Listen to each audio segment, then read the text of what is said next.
All right, ladies and gentlemen, we are back with episode 4 of Real as It Gets podcast with your host, me, Manny Sandu. And today we have our guest, Mr. Preet Bains. Say what's up, bro? What's up, everybody?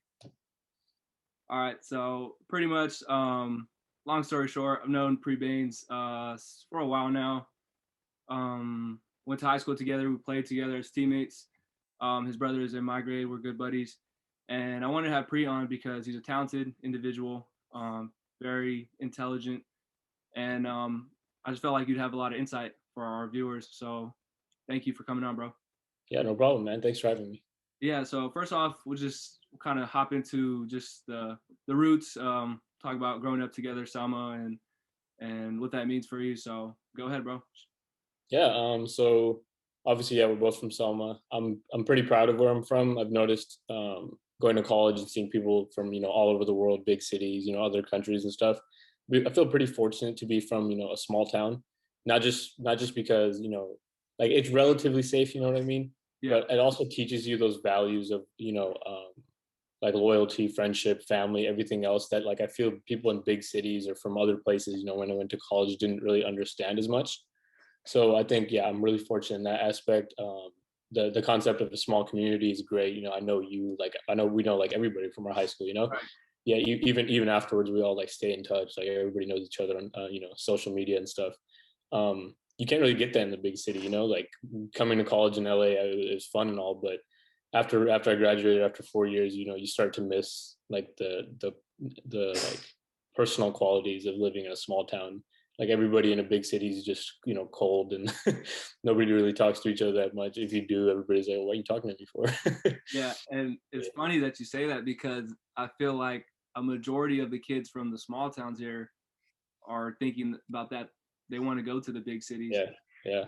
They kind of start neglecting like that small town, kind of like that mindset, and that how kind of like how we all know each other, because it can be good or bad, right? Like we can Yeah. kind of, some people like to keep tabs, and some people, obviously they get a little involved in the drama and stuff, but like aside from all of that, I think it's good. And sometimes when you stay close to the people that really matter, right? Like us, like we all kind of stay connected here and there. Maybe not see each other for a few months, run into each other. It's like, oh, what's up? Yeah. Blah, blah, blah, chop it up. So I'm in the same sense of that. Like I stayed back here and I didn't go to the big city, but I see the best of the, like both sides of staying and then also leaving, because a lot of our friends have left, and I've gotten to visit them, which is really cool. One thing, because you get tired and there's not enough to do here in the small cities. But it's really cool to see like you guys all leave and go do your thing, be successful at it. And I think it's really cool that more people are leaving the valley, expanding, and then they have the chance to either come back or they could stay out there. Yeah. I like, you said that people in the big city are cold. What do you mean? Like they're just kind of to themselves, or is it just like? Yeah, so like other day at work, like a patient came in and he's from Atlanta, right? And he was just talking to me about, like, he's from like a suburb of Atlanta. He was a musician or something. In LA, everybody's doing something big, right? And he was just telling me, he was like, you seem like you're from like not the big city. Where you're from? I was like, oh, how could you tell? And he's like, just the way you like talk to me and stuff, like you're like really like down to earth and stuff. I was like, oh, that's interesting that you can tell. He was like, yeah. He's like, I came to LA for like the music industry and everything, and he's been here for a year, and he was saying how he definitely doesn't see himself living in LA long term just because of the way people are here. And I was like, yeah, I kind of see that. I know what you mean. Yeah. Like just like the personable quality of people, I feel like is not there in LA and every big city. I've heard the East Coast is even worse. Like some of my friends from New Jersey came to college here. They were like talking about how everybody on the East Coast, like New York, Jersey area, is like just like business only. Like every time like they go outside, they're going somewhere, it's like just work. Like no one talks and stops just to have a conversation. And they were saying how even LA is way more, I would say, like laid back than there. But I was like, like come to like a small town like where I'm from, everybody's even more laid back. I feel like it's just a better way to live life. Like I've had discussions with friends about, because they're getting older now, Yeah. about like where you're gonna live, where do you like plan to settle down eventually. And like early college, it was always like, oh, I love LA, like I want to be out here my whole life. But now you graduate and you're like, I want to go back to Selma. You think about like your kids going to school and you don't want them to like, I don't know, like have not bad influences, but like in a big city, it's just more likely that, you know, like it'll be different. And I think living, like going to school in a small town is probably better for kids growing up. Yeah, no, I totally see that because, like you said, like there's just a certain like a feeling you get when you go to these big towns. And I remember one time going to LA, we were like not lost, but we were almost around wherever we wanted to be, asking for directions, and it was like no one wanted to like just stop and just answer a question. It was like, oh, like this person's weird or whatever, right? Yeah. And it's like clearly we don't fit in because we don't know where we're going. And then you get just blank stares, and it was just like, man, like what is the problem here? Like we're just trying to have fun or whatever. But it's just, I don't know. I always get that feeling too. And then it's funny that some people can just notice because like Yeah. I just don't understand what the need. It's almost like a flex, like, oh, like I'm from LA. Yeah. It, That's it's why so they say it's so weird to me that like that is what has become like our reality, especially with, like you said, like it's a music industry and it. acting and a lot of creative like space, a lot of activities going on in LA. And I feel like YouTubers. it sucks for some people, because they got to go out of their way to impress these hot shots or whatever, and they're Yeah. gonna do whatever it takes. And the same thing you see on social media, some people are kind of taking it to the next level, and they want to get noticed. So it's just wild to me like what has become like our reality. Yeah. Only because like when we grow up, bro, like social media was like in the like infancy, like like going MySpace. through. I remember first making my Instagram account, like it being so much different than it is today. Dude, insane. Yeah. You couldn't DM people. You couldn't like Couldn't do just nothing, right? And people now, used it. I remember like people used to use Instagram like Snapchat. Like how people send each other snaps now. People yeah, would just like, post a picture of their food and be like, yo, like this is what I ate for breakfast. yeah, Now it's like Instagram has to be like your like modeling page or something. and it's almost it can be good or bad. Like there's people that have jobs off of Instagram. They're making their money off of Instagram, which Yeah. is cool. It's dope. I think it's a really good tool if you're using it like wisely. It can like there's a lot of content on there. That's my thing, is like there's so much content on these social medias, Yeah. from information to just like travel pages, food pages, fitness pages. Yeah. And like I think it's really cool. But the only thing I don't like is that they are all trying to become each other. You know what I'm saying? Yeah. Like, It's really monotonous. Like everybody's trying to like go towards the same thing, like in like yeah, content wise, or like especially I've noticed like the way people talk when they like start like YouTube pages or something just changes. Like the way they're, like the YouTube talking to the camera yeah, type of voice. I don't know. It's different. Like yeah. it It like just like it'd be better if people were just themselves when they were trying to do that. just be organic, right? Like Yeah. that's why, like when I wanted to do this, I had like a hundred ideas in my head of like what I wanted to do. Hmm. And at first I was like, man, like I can do like a variety of things with this channel, blah blah blah blah. But I've always been a talker. Like I love talking to people, getting their perspective on things. Like even if we don't agree, like I just like knowing, oh, like this is where this person is coming from. Like okay, cool, like I get it, Yeah. right? But at the same time, I didn't want to compromise it, like you said, and just be someone totally different than I am. Like someone who's never watched me, they're gonna be like, oh, like this is this person. But like someone who knows me, we grew up with, and they're like, yo, what is this guy doing? Like this is not him at all, right? Like, and I didn't want to do that, so I was like, you know what? I'm just gonna Yeah. just I'm gonna have this, whatever this is, like this podcast, and I'm just gonna talk to people that I think are interesting and that Yeah. can provide like knowledge for people out there, some like form of knowledge, anything. Like Karn, he talked about a lot of like what it takes, to be in the medical career and like Yeah. what he is doing. Like, and Richard, I had Richard on. He's a wrestler, he's a badass wrestler, and he was Yeah. talking about pretty much just what it takes to be a champion, because he's a 3-time state champion. And I was like, it's so cool because I have a one-on-one conversation with these people, and Hmm. like I'm learning, and I know people aren't in that mindset where they want to sit through a whole hour, 2 hours of content, and it's Yeah. fine. But I bet you at one point they're gonna go through and be like, man, that helped, like that was Yeah. sick. And that's why I kind of break everything down too. So that was my biggest thing with this, is like just staying organic. And I think that's like word to all the content like creators that do that in any space. I think it's really cool. And then I mean, at some point, like even we're like content creators, like when I started doing like fitness, really, like I was always a private person. So like all the workouts and stuff I did, I was like, I would keep it to myself, right? Maybe post it on the Snapchat and like let people know, like, oh, I'm in the gym or whatever. But I remember you had started your fitness page, and I was like, man, this is really cool. Like, cause I would see it and I'd be like, man, I need to get up and get to the gym, right? And it's Yeah, I've all noticed like a lot that of people tell me that. yeah, and that's exactly what I'm getting to, is because like I got to the point where I was like, man, like I actually work out pretty frequently. Someone out there is probably like really lazy or lacks, motivation or whatever their drive is. And I was like, you know what? I think I'd hit you up like, yo, what's up? Like, like, how is this? And then you're like, yo, just do it. You just got to post your content.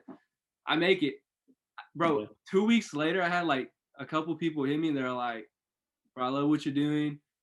It's made me want to work out. Actually, I do go work out now, and like, it's dope. Just keep it up. And I was like, that's it. Like, it's that simple to just. I know, right?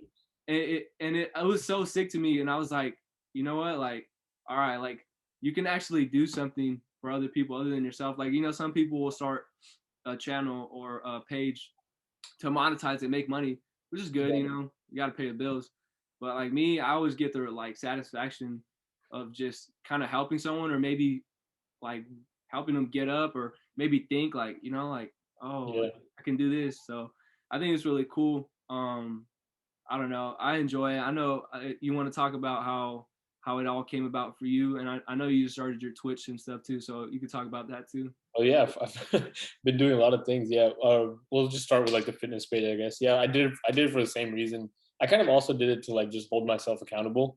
Like because like if I feel like I have to post, then I also feel like I have to go to the gym. Like that thing. So even on days that I don't feel like working out or making workout, but like I was kind of off it for like the past few months because I was just trying to like give an elbow injury some rest, like some time off, because the whole summer like I went really hard, like just trying to get like as strong as possible, like not worrying about like probably like tendon health as much as I should be and everything.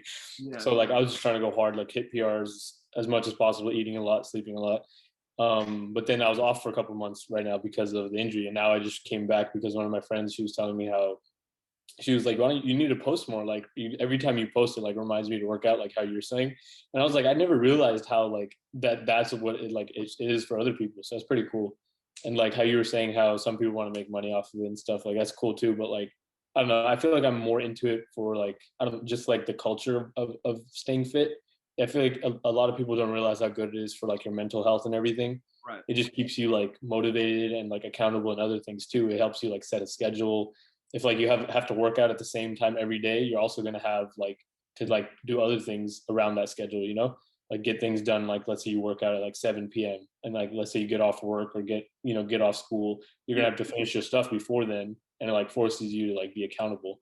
I really love that about it. And like the other day I was in the shower, I was thinking like I think I'm gonna like start like making like workout plans, because I've had a few friends hit me up and ask like, oh, I'm like really trying to get into fitness and stuff, like can you like give me a workout plan? Like I love when people ask me that. Yeah. Like it's I have like knowledge of it, just because it's my hobby, but I realize like a lot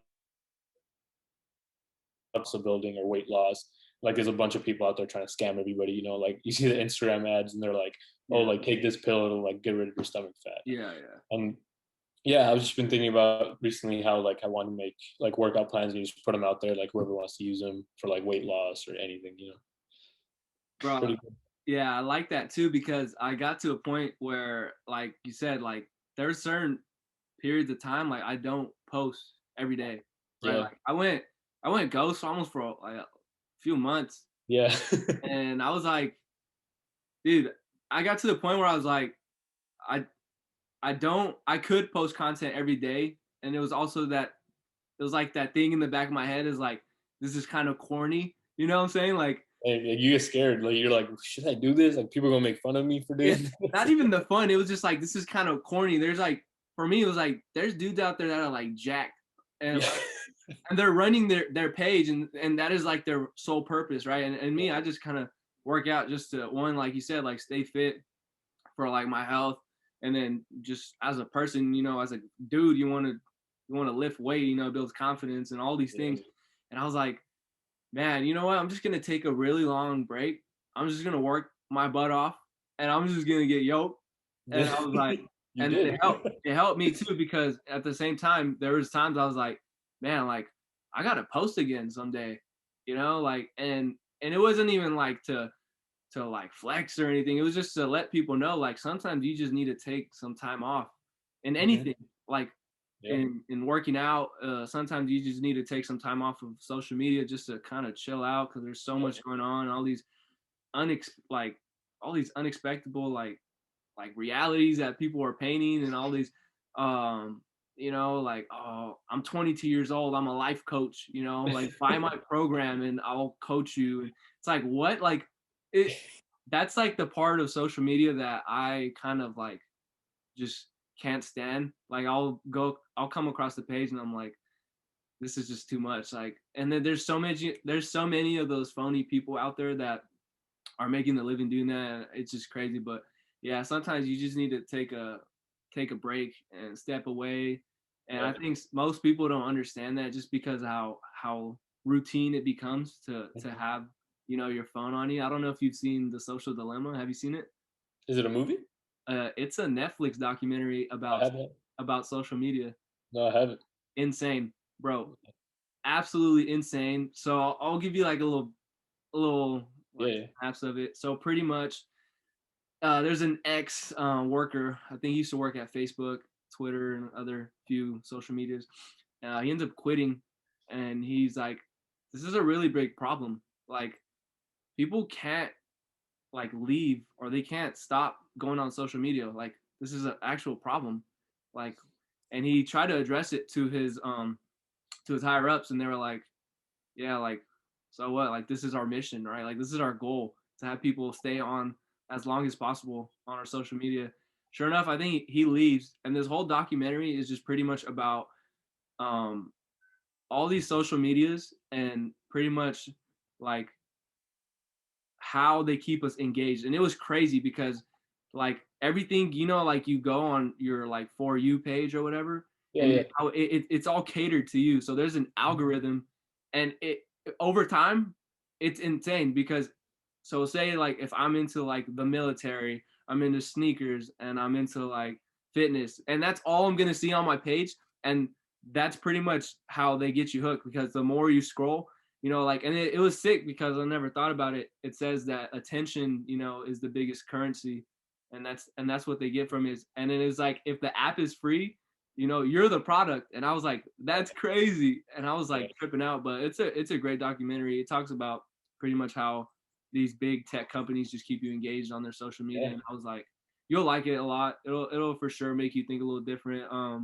After seeing it, I actually logged off of my social media for a little bit, because I was like, this is scary, you know, like, and like I do it regularly too. When school starts, I'll kind of just get off of everything, because the first few weeks, like, as I've like witnessed of every semester, or it's quarter for you guys, is like the most important, because it sets the tone for the rest of the semester. You're right. Yeah, completely. So for me, I log off of everything for a little bit, or I just make sure like just don't go on there, and I'll just get everything right. I'll get it sorted out. Come up with like a plan. Like, okay, these days I can do this or whatever, and then boom, eventually I'll get ahead a week or something, and I'll be like, oh, okay, I have enough time to get on social media or whatever. But yeah, I should really check that out, bro. They've been dropping a lot of stuff over quarantine, so I was just kind of, someone told me to watch it. It's crazy though. I've noticed. I didn't have like a Netflix subscription for a little bit, but like when I went back on, I was like, wow, they've added so many things. Like, but it's funny because like when you're watching that on Netflix, like Netflix is a form of that like media, to where like you're gonna be watching what's catered to you. So it's just kind of funny, like how that's the platform that they chose to like post that, because like your Netflix page is gonna look different than somebody else's, right? Because it's like catered to what you watch and stuff. Yeah, and like how you were saying how attention is like the biggest currency. I was just thinking about that the other day, because I made a commercial for like the farmers protest to be like aired in the Central Valley. That's right. And and like we were just like talking to like ABC 30, and like for like advertising purposes. And I was just thinking like you pay like these people, like these like companies, like money to advertise, and all it does, like people just have to be watching like shows, like they were like giving us rates and stuff, right? They were like giving us like this many people watch Jeopardy at 7, Oh, for real? yeah, like that's how they were like, oh, if you like advertise during Jeopardy, like it's gonna be for like 15 seconds, like $400, right? Because you're gonna be like get exposure of like 130,000 people.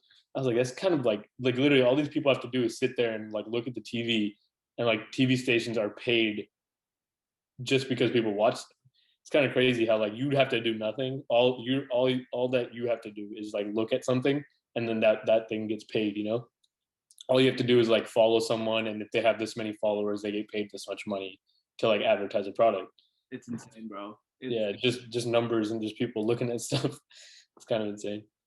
Yeah, I think I saw that first. I had a communications class, and we were talking about advertising and marketing, like a little intro to it.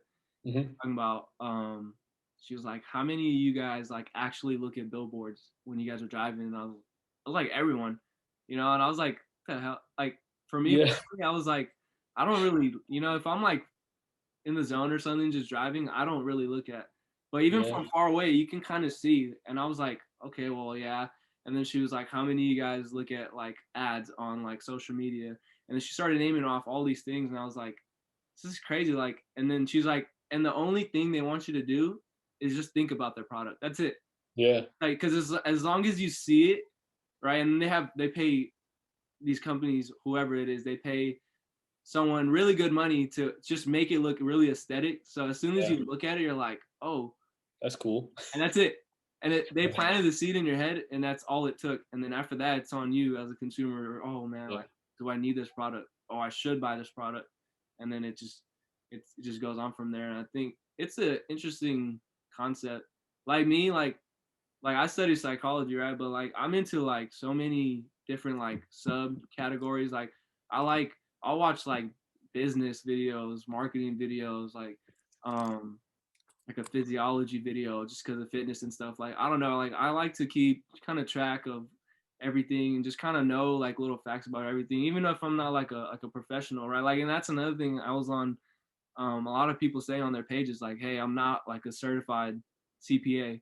Yeah. I follow someone he trades stocks, and obviously stocks are going crazy right now. He was like, yeah, don't like buy anything that I say. It's just for entertainment purposes only, or education. He was like, don't take me seriously. And I was like, that's crazy. Like, like someone out there is actually gonna like look at this, get really excited, like, oh, this guy made X amount of money.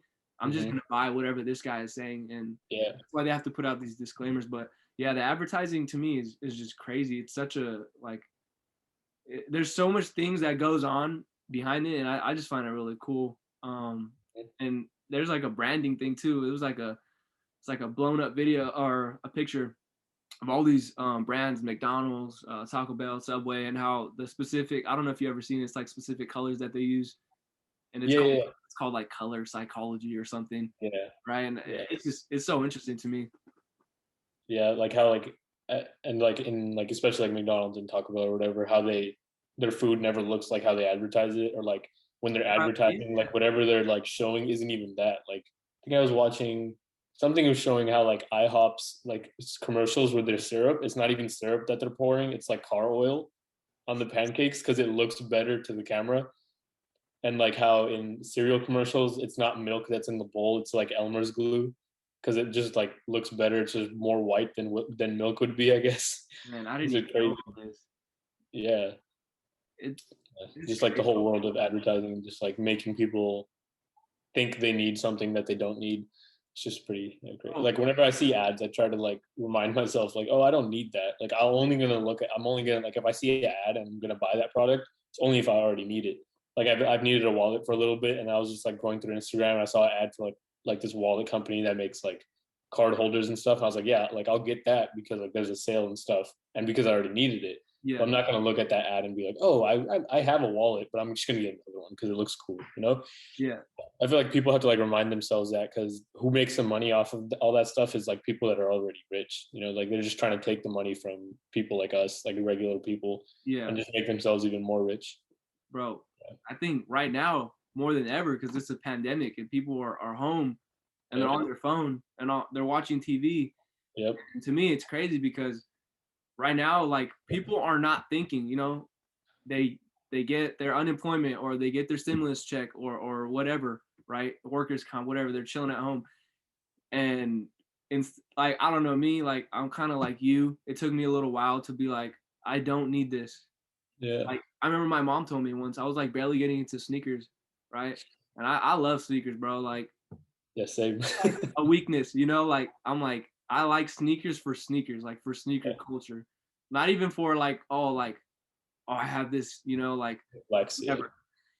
whatever. But I don't know. I was just like, my mom told me, she's like, how many pairs of shoes do you have? And I was like, oh, what, like this many? And she was like, how many pair of like feet do you have? I was like, one. And she was like, yeah, exactly, dude. And I was like, all right, well, damn. She's like, I'm not trying to tell you like you can't, like this is Yeah. your money, whatever. She's like, there's someone out there that that they don't have any. And I was like, Yeah. I don't know, man. My mom got all philosophical on me, and I was like, damn, like, well, that's one way to think of anything. And then I started thinking about like that too. I was on like Nike or something. There's like a sale going on. Boom, just checking out, checking away, and I got look at like all the stuff, and I was like, dude, I don't need any of this.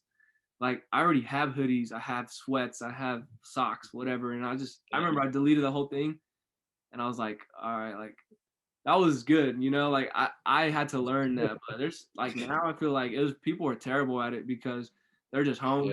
Yeah. Stuff looks cool. I like these companies are gonna keep dropping like the next coolest thing. Like sneakers are never And, gonna stop and dropping. they know there's a pandemic. They're gonna drop even more stuff that you might like, just to make even more money. And like, yeah, it's kind of hard for a lot of people too, because like people are struggling financially, or like, I don't know, like they're just trying to work. They don't have like the time to sit and think about like, consumerism and like how companies are trying to take advantage of you. It's like, I don't know. I feel like it's pretty it's unfortunate for them. It's kind of immoral of like companies to be doing that. Like I don't know if you read like a report that came out like during the last 10 months since the pandemic started, like since the first stay-at-home orders, like billionaires have gotten like 3.7 trillion dollars richer, like as a group, and like regular people have gotten like 3.9 trillion dollars more in debt. And like you like, it's so obvious where the money's going, like income inequality and wealth inequality in America, and just the whole world. If it wasn't like obvious enough already, it's pretty obvious now. Like there's like there's like a set number of money in the world, and if the rich are getting richer, like there's only one place that money has to come from, and it's from poor people, right? Because there's so many of us, and even if like each of us lose like $100, like there's so many people, all these billionaires are gonna get even that much richer. And I just think it's pretty, I don't know, like the whole concept of capitalism, and like what you're supposed to do is just keep getting richer and richer and richer, is just so like bad for the world, like environmentally and like, huh? I say, you think so? Yeah, like in this, like it's good in the sense like innovation and stuff. Yeah. But I think in the long term, what's happening is like, we're destroying the earth. Like that's all because people want to just get faster at stuff, try to get better at things. There's only like certain sectors that are really going to help humanity in that way, and that's like like medicine stuff, right? But like in other sectors, like let's just say like before electric cars came out, people just trying to get like better cars, bigger cars. Like America, in other countries, like you don't see SUVs and trucks everywhere. Like nobody, like in Central Valley especially, I've noticed people drive trucks and stuff just because they like trucks. Whereas like they could like pass by with like a smaller car that has twice the fuel economy. You're like using twice as much fuel as allotted for everybody. Whereas like in the rest of the world, there's people that don't even have cars, right? And then like I've taken like climate science classes at UCLA, and they showed us graphs of how like emissions from countries like us and China don't even harm us. The countries that it harms the most, like climate change, is going to be countries in Africa, countries like closer to the equator that like depend on the weather for their livelihoods, right? Like deserts are going to get even drier. Places with drought are going to have even longer droughts. And it's just like, I feel like a lot of people are really disconnected from that fact, especially in America, like how you were saying consumerism. Like we're watching TV, we're on the phone, we're like looking at what they want us to see, right? News media companies and stuff, they make money off the same thing, right? Like they're not going to want, news companies aren't going to air stories that make you watch less TV, because if you watch less TV, you're going to watch less news, right? They're going to lose money. So in that same way, we're like told what to, I don't want to like sound like conspiracy theorists, like how like you're told what to think and stuff, because that's kind of I mean, crazy. people are already thinking it. Yeah, like there's a day, yeah. like you're not like Illuminati or something, but like you're not. like, Yeah, I know what you mean. Just like these high-ranking, elite, rich, blah blah. Like we've all seen those conspiracy theories, bro. You know what I'm saying? Like, but like you're saying, like I think, I don't know. I'm not like well, first of all, I want to say it's always an issue of right versus like left. You know what I'm saying? It's always a Democratic or Republican issue. I think that's like a big thing in our country, is that no matter what you want to solve, it's always going to come down to like, what side are you on? And that's one thing I've never understood.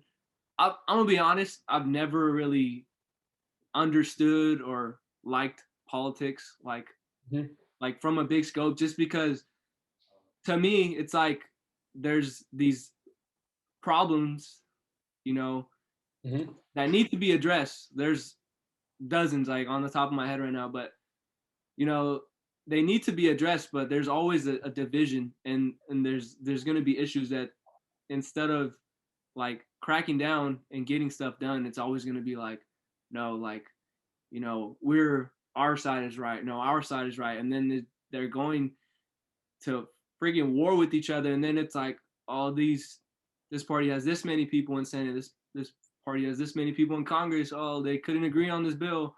Too bad. The public gets screwed again. Right. Like, and I just don't like that fact. But coming back to just like we're talking about capitalism.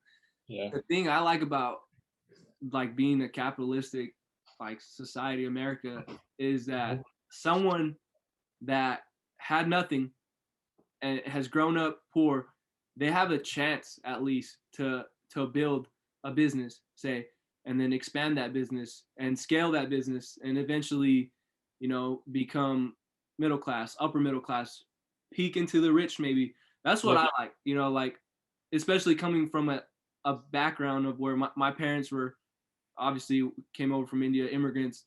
We know family members that are immigrants, and they've came over, built these successful companies, got out of whatever poverty, whatever circle you want to say that they grew up in, which I think is really cool. Like I'm sure some of these billionaires now were at some point like broke or whatever, but at the same time, there's also those people that are getting this money inherited to them. And it's getting passed down. And I do agree that there is a wealth inequality. I do agree. Like, it's insane for someone to have so much fucking money that they don't even know what to do. And there's someone out there starving and haven't eaten anything. They don't have any housing. And then there's people like I used to think about like this too. I used to be like, well, that's like that person's fault. You know what I'm saying? Like, why didn't they set themselves up for success, right? And then I had all these classes. I had a sociology class, and I had this criminology class, and it was like, dude, some people like they never even get the chance to progress forward. And it's so sad. It's all circumstantial. Like, exactly, the way your life's set up is like the way your life's going to be. Like a kid that grows up without either of their parents, and like in a really bad place financially as an orphan, is not going to have the same opportunities as like Elon Musk. Like his parents owned like an emerald mine in South Africa. Like that kid that didn't have the same resources could have been him, or even more successful. But like, that I get what you mean about like how capitalism, like in this system, you're like allowed to like build up from nothing. But I think the common misconception between that and like other concepts or like other modes of like having an economy is obviously nobody wants to have like a completely like communistic system where like everyone is like, no matter how hard they work, is gets the same amount, you know? Yeah, it 'Cause doesn't that's not make sense. yeah, that's not good.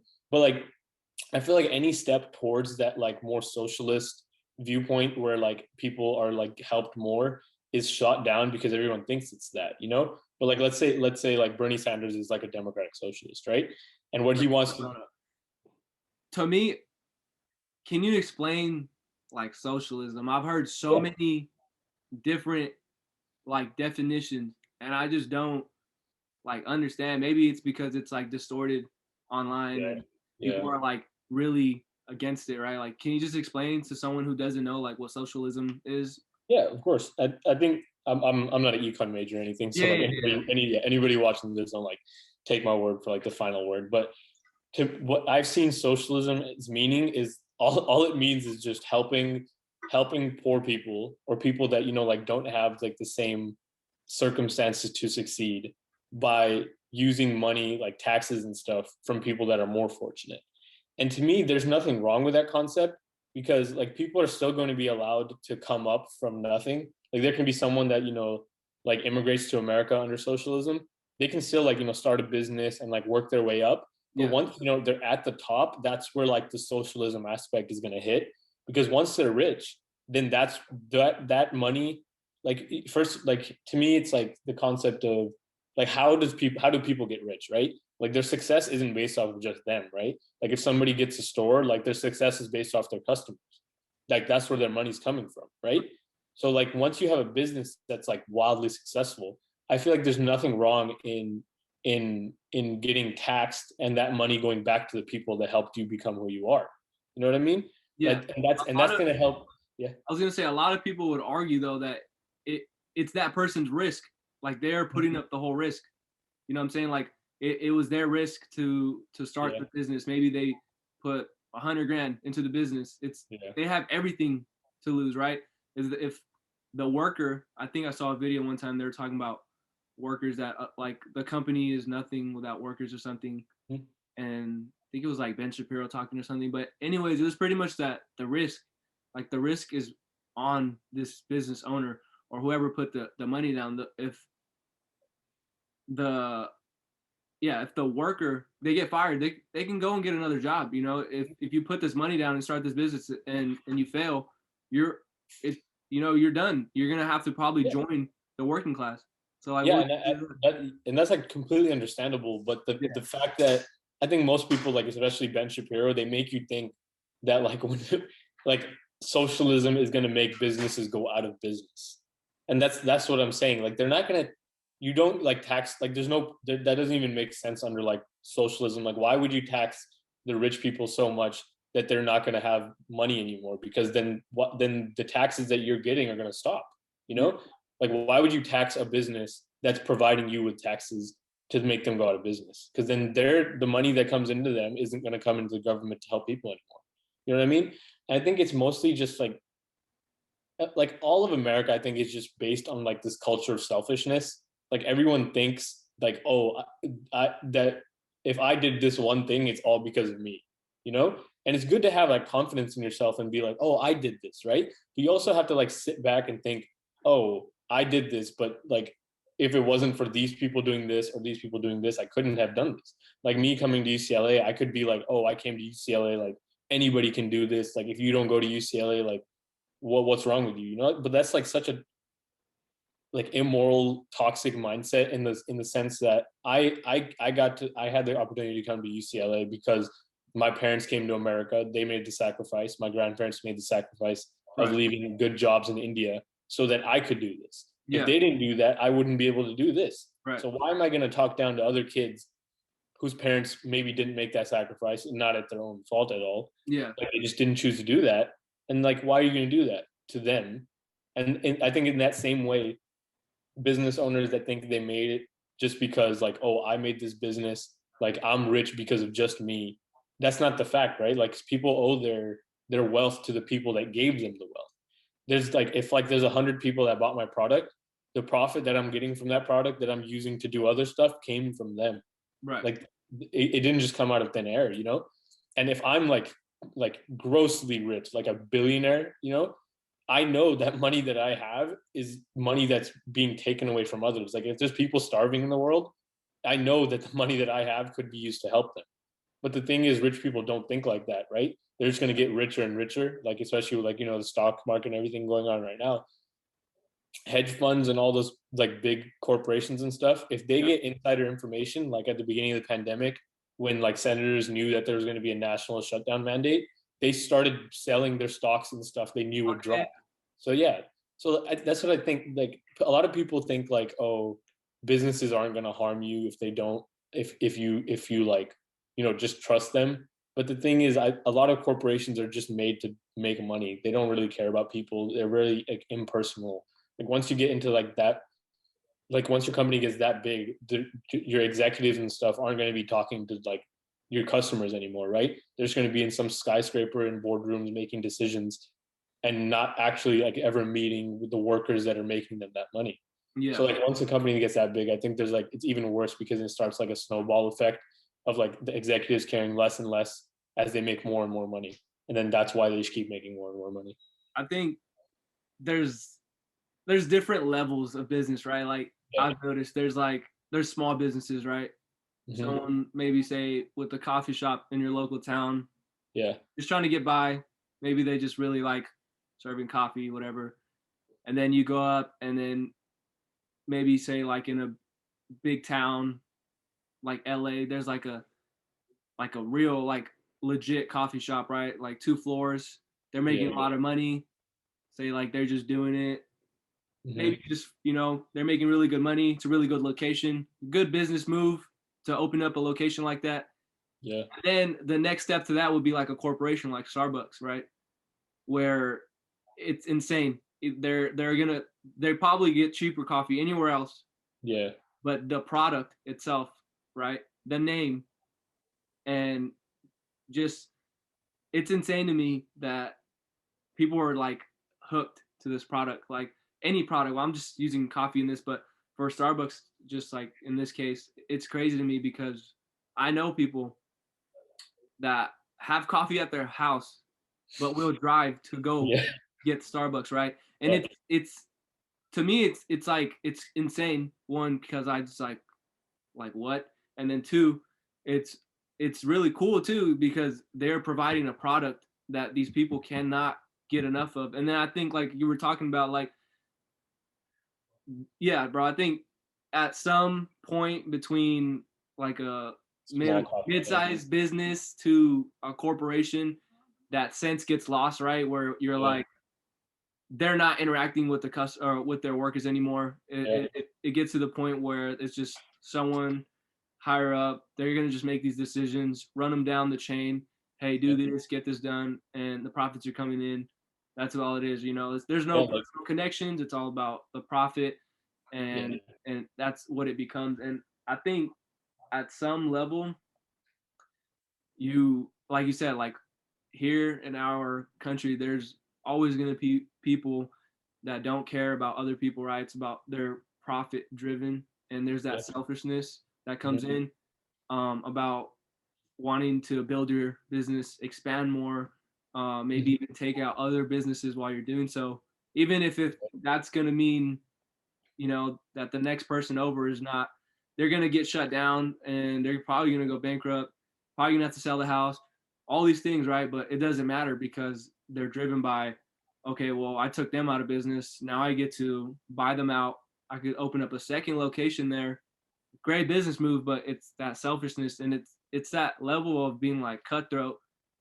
And I think I don't like it at all, but I understand it. But at the same time, it's like they're all working within like the system to make it legal, right? But it's not morally right. Maybe not for maybe for them it is, right? Because they're like, it's like, oh, I'm not breaking any rules. But I just I always used to be like, that's not right.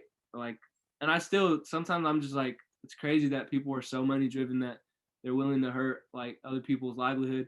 And that's what it is, man. Like, I think that when you go up, down, like how you were talking about the stock market situation right now and all these hedge funds and they're always gonna help each other out, like from big politicians to these hedge funds and Wall Street, and Yep. they're always gonna look out for each other. I think this has been going on since we were born. Yeah. Um, It's so way before. this system, I think that it needs to change. But it's like how, like how do you create change when it's so set Yeah. in stone? Yeah, like you were talking about, like businesses not caring about once they're so big. I think pretty good examples. Like, you know, how do you remember when the Walmart in Selma didn't used to have like that grocery section on the right? Like a produce section? Yeah, yeah, like a produce section. Like they used to have like a little bit of food and stuff, but like it wasn't like, you know, all huge, like all these like fresh like fruits and vegetables and stuff. I think I remember that. Yeah, yeah. Like there was like this time when before they did that, what Walmart wanted to do was build, you know, that empty lot across from Walmart, Right. that like big empty field, like Dude, it's still right by empty. Jack in the Box. It's still Huh? empty. Yeah, exactly. And What they were gonna make there was a super Walmart, like even bigger than the one we have now, and it was gonna be, you know, like an actual super Walmart grocery store just connected to an even bigger Walmart. And the reason they couldn't do that was because like Save Mart and Food for Less and like other like smaller grocery stores in Selma, like they got together and they like protested to City Hall, like, yo, don't allow this because we're gonna go out of business. So what happened was Walmart just did that in their store they already had. And like now you can like see like Save Mart's out of business. Like Walmart didn't need to be making more money than they already were in Selma, but they just wanted to because they're a corporation. They just want as much money as possible. yeah, And now Save Mart's out of business. Like Save Mart is it's still a decently big company, but imagine if that was like, you know, like a mom and pop like grocery store, like smaller, like just the only store, like, you know, in the Central Valley. yeah, That like those owners would have gone out of business, you know. And like even now, everyone that worked at that Save Mart that had to lose their jobs all because Walmart wanted more money. Like Walmart's such a huge corporation. What That's how they keep making more and more money, yeah, by doing like small things like these in cities like ours. And like they don't care anymore. Like if there was another like small store that like sold stuff like Walmart did, they wouldn't want to expand and like put another store out of business. yeah, But once you're a big corporation like Walmart, you just don't care. And like the coffee shop example you were saying, like if somebody has a small coffee shop, where they get their coffee, they're probably going to think about it, right? Like coffee, the way coffee is grown is always in like tropical climates, right? So like in like Brazil and stuff like that, and those farmers are already paid such low wages because of the country they live in. But like companies like Starbucks, like a couple of years ago, like they pledged to like only buy coffee beans from like sustainably farmed coffee beans, so like to where it wouldn't harm like rainforests and stuff. But before that, before people spoke out about it, like cared about the environment, they were just buying the cheapest coffee beans they could from like farmers that made like close to nothing and lived in poverty. And like on top of that, those farmers had like were incentivized to cut down even more rainforest to make enough like coffee beans to live, instead of Starbucks just paying them the right amount for the coffee beans so they wouldn't have to cut down more and more rainforest, you know. Like if you compare like Starbucks and something like that to like a small shop, like how you were saying, like just one coffee shop, just because they like, you know, they like that business model, yeah, they're not going to be doing that. So that's what I mean. Like companies like that, they deserve to be taxed more, like way more than they are. And on top of that, they don't pay taxes anyways. Like when Trump's tax returns came out, he paid like $0 in federal taxes over the past like 4 or 5 years because he has people that know their way out of that system. Like if me or you started a coffee shop, we wouldn't be able to pay $0 in federal taxes. yeah, But the rich are just getting more money because they're already not paying the taxes they're supposed to pay. yeah, And on top of that, nobody wants to tax them more because they have money. yeah. I think Yeah, that's what I'm saying. Like technically, it's still all within the system, right? Like yeah, technically. they're still operating within the system, and it's not even just Starbucks. It's like Nike and Everybody. Amazon and all these big Apple. companies that they Apple too. Like they if everything looks good inside the US, it's all Mm-hmm. good. You know what I'm saying? Like, but what they do in these other countries, they're outsourcing and paying Yeah. like minimum wages, minimum to their Yeah. workers. And once that finally like makes its way back over to the US, that's when they like even decide to even be like, well, oh, like that got out, like Yeah. that wasn't supposed to get out. Well, now let's, like you said, like Starbucks, like, oh, let's Pledge. Pledge, whatever that means. let's do sustainable farming now. Let's get our beans from somewhere sustainable. But like, Yeah. they don't care, bro. At the end of the day, they know that we're gonna buy the product, which is inevitable. Like even like say someone like gets really angry and they're gonna like protest, say like Nike. Like I'm never gonna wear Nike again, right? Yeah. Like you're just one person, like Can't do anything. can't do anything. So I just think it's that business model, and like you said, like the tax returns with Trump, I think they've been doing this for so long. Not even him, just all these Everybody. business savvy people. They're technically within the system. So if they're not, like I read Amazon doesn't pay any taxes at all, which to me was insane. I was like, how? And then I was reading an article that they're technically set up in a different country, so they don't have to abide by U.S. Tax code or something. But yeah, like I remember like a couple years ago I read how like cruise ships like Royal Caribbean and Carnival, all of their headquarters are based in the Philippines. So they have to pay and they get their workers from there, but obviously all their ships sail in America. Like they dock in America, they get American passengers, so they get paid American standards, and then they pay their workers from the Philippines, I think like $2 an hour, which is their minimum wage. So they're getting all the profits from having a business in America where there's like loads of money. Everyone has more money they could ever dream of, and using workers from other countries. And then on top of that, they're like treating them like shit, making them work like 15-hour days. As soon as like one of them doesn't want to work that much, fired, right? Because you can have unlimited supply of people from the Philippines or like other like less fortunate countries where there's poverty and stuff. And it's just so like it's so fucked up to everybody. And you think if you got to or say it's like a so well, one, I was gonna say you got to a point where you're making a decent amount of money, would you be content, or would you want to keep scaling and make some investments where you make more money? Wait, what was that? I didn't hear you, cut out at the beginning. No, you're good. I was gonna say, so say you get to a point where you're making a decent amount of money, and you get to a point where you're like in a spot to make a couple more investments, and then that pretty much long term that's gonna make you more money. Would you make those investments, or are you like, I'm cool with whatever I make, like I don't need to do more? If I did make those investments personally, I would actually just like I would put in the work to like look up what investments to make, and any profit I make off of those, if I'm in a position to make profit, I would donate all of it. Like, yeah, it's at least personally for me. As I've gotten older, I've realized how like excessive and like everything is about money these days. Like when I first want, like obviously when you're gonna grow up and you want to be a doctor, you want to help people, but you also realize, I'm gonna be making like 200-300K a year. Like I can buy like anything I want. But the older I've gotten, I've realized like there's less worth in that and more worth in like helping people that you can help. Yeah. Like at least personally, like when I was younger, if I thought about like buying like a Ferrari when I'm older, like when I save up enough money after being a doctor, I'd be like, hell yeah, I'd do it, right? Now I'm thinking like, why would I buy a like $300,000 car when I can use that money and like help like 10 kids go to school, Yeah. Like it just that would bug like the shit out of me in the back of my mind if I ever did like that if I'm fortunate enough to get rich. And I know it's like it sounds like this high and mighty thing. Like I understand like not everyone wants to do that. Like if someone like look at like my younger brother Simran, he loves cars. If he buys like a Ferrari when he's older, when he's a doctor, I'm not going to be like, oh, you should have helped all these people instead of buying the car. No, like that's your interest. The only people I think I have like the grounds to be telling, oh, why you have so much money is like multimillionaires, like doing like things with their money that no person could ever dream of, billionaires, like corporations. That's just my concept of it. Yeah, no, I feel you.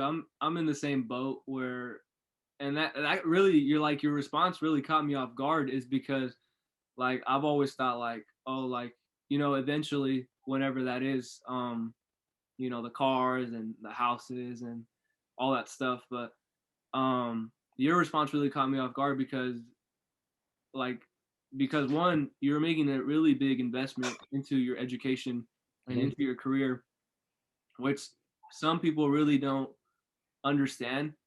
especially when you're going to a prestigious university right away, Yeah. and med school, and then on and on. So I think, well, for me, I would always kind of picture like, all right, well, college is this phase that you need to do to set yourself up. But once I went through and I kind of saw some of those inequalities, you could say, or some people come from backgrounds with not as much opportunities as us, and I was like, Yeah.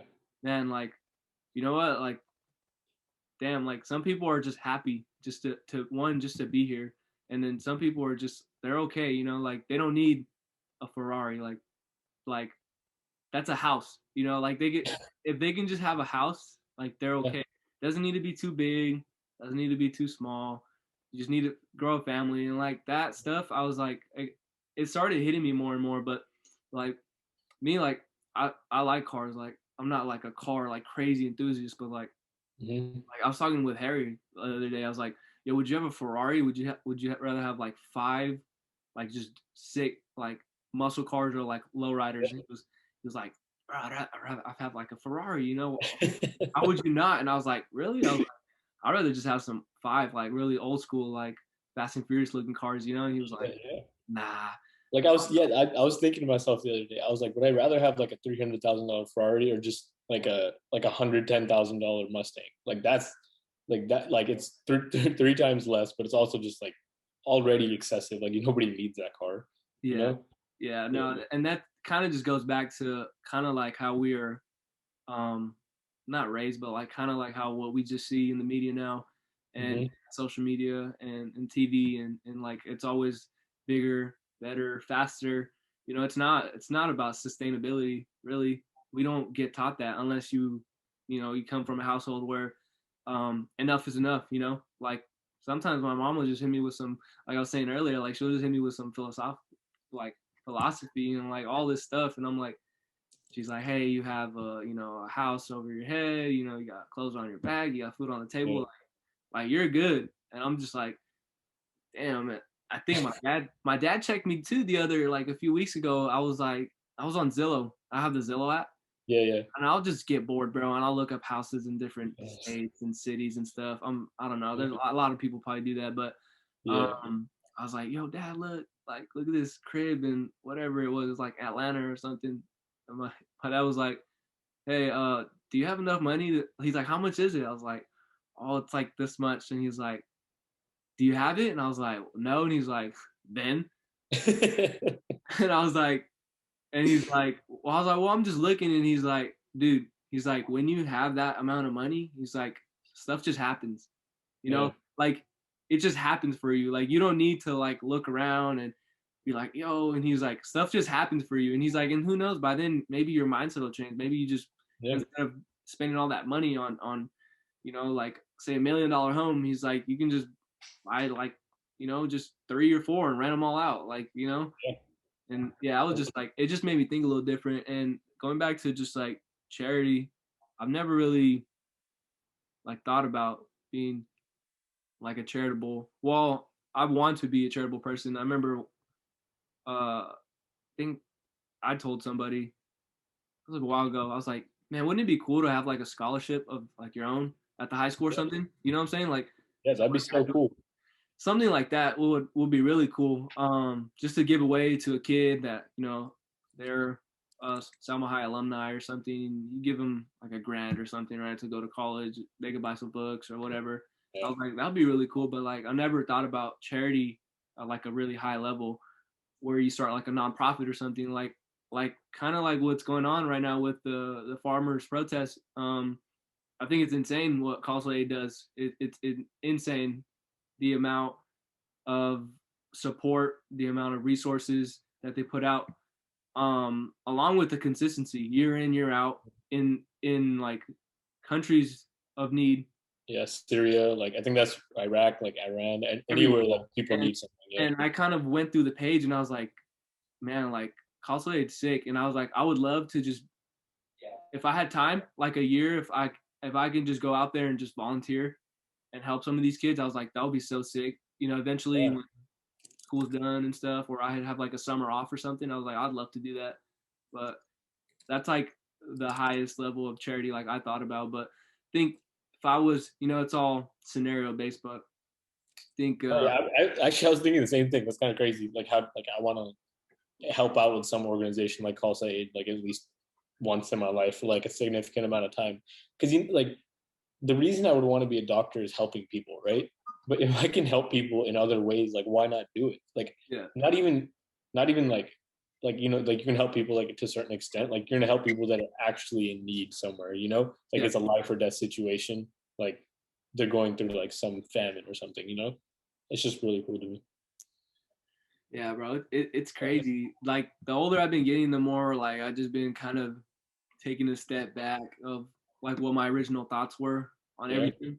Like when you're young, you just kind of you think like your point of view is like permanent, and then like little things happen along the way, and your like perspective starts to just kind of get sculpted up a little bit, changed up, and I Yeah. think it's just really cool, like how we're talking about capitalism and like all that stuff, socialism and big companies, and like even like Yeah. now there's been a lot of like articles I've been reading about like big tech, right? Like how they have so much control and free speech and Yeah. censorship, and there's just a lot going on. And I'll just read some of these things and like I'll be like, okay, I get their side, like their side.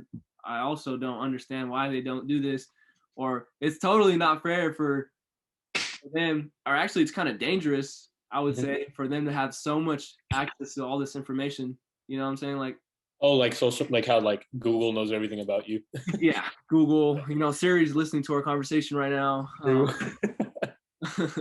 Yeah, just little stuff like that, it'll trip me out. And it's just, I don't know, man. I feel like there's so much going on, especially right now. And like, well, I just like to be informed, one. And then it's funny, I read this thing, Denzel Washington, he said this one time. He was like, if you don't watch the news, you're uninformed. But if you watch the news, you're misinformed.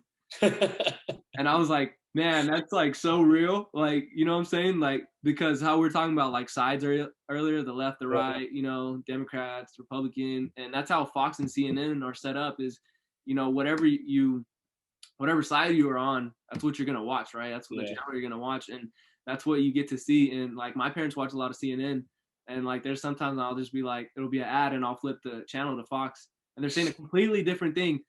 My parents are like, what? Like what? Like what's going on? And I was like, I was trying to just explain to them that they're party based, and they were like, that's crazy. Like Yeah. we're like, I don't know if you know Al Jazeera. Yeah. Yeah, I think they're pretty like spot on. They actually cover a lot of things They that are going do. on. Yeah, like world news instead of just like because even just like American news is biased. Like all you're hearing is stuff that's happening here, where there's like even bigger things happening everywhere else. Like I know like news companies did like report about like the protests happening in India, but like not until it was like huge news. This has been going on for months. Bro, Like this is the yeah, biggest protest in history, and yeah, it's barely getting light. And I think only because yeah. of social media. Yeah, exactly. Only because people are like pushing for it. Yeah, I was having a conversation with Karn actually like a while ago about how much it like actually helps to be just like posting hashtags and stuff to raise awareness. Yeah. Because he was asking me, he was like, how much does that actually help? And like yesterday we were talking about like how like Rihanna posted about like the farmers protests. Yeah. And I was telling him, I was like, this is like what it does. Like if like an endless amount of people are if all they're tweeting is like the hashtag farmers protest, it's gonna help for people like that can actually have like a platform to like change stuff. Yeah. No, Even if people feel like this isn't them tweeting something or like them telling somebody about something isn't like doing much because they're just one person. If enough people do it, it's gonna make a difference. yeah, no, I've always been like involved of like what's going on, within like our culture and stuff. But like Yeah. now more so like than ever, because like my mom always keeps me updated, right? Mm-hmm. Like they're always on these group chats and stuff, and she'll Yeah. like be like, hey, like look at this video, and I'll watch it and be like I cannot believe this is going on Yeah. in a country with over 1 billion people Yeah. and so freaking like advanced. And how is this going on? And how has it been going on for so long? I Mm-hmm. just don't understand. I'm just like, this is insane. I don't know. It's a situation that like not a lot of people even know about. Like some of the like my homies have asked me like, "Yo, what is this? Like, what's going on?" Right? Because they don't understand. They see us Yeah. reposting it, but then you Yeah. have to explain like background of the situation Yeah. and be like, "Hey, this is how it started. This is how their government, the Indian government, is handling it. This is why you see people in the Yeah. streets, and this is why um, the police are retaliating and beating them up and spraying gas and all these things." And I don't know, man. I've been more involved now than ever, and I feel really proud about it, really. And you too, bro. I want to thank you because I don't know if a lot of people know, but you came up with that artwork,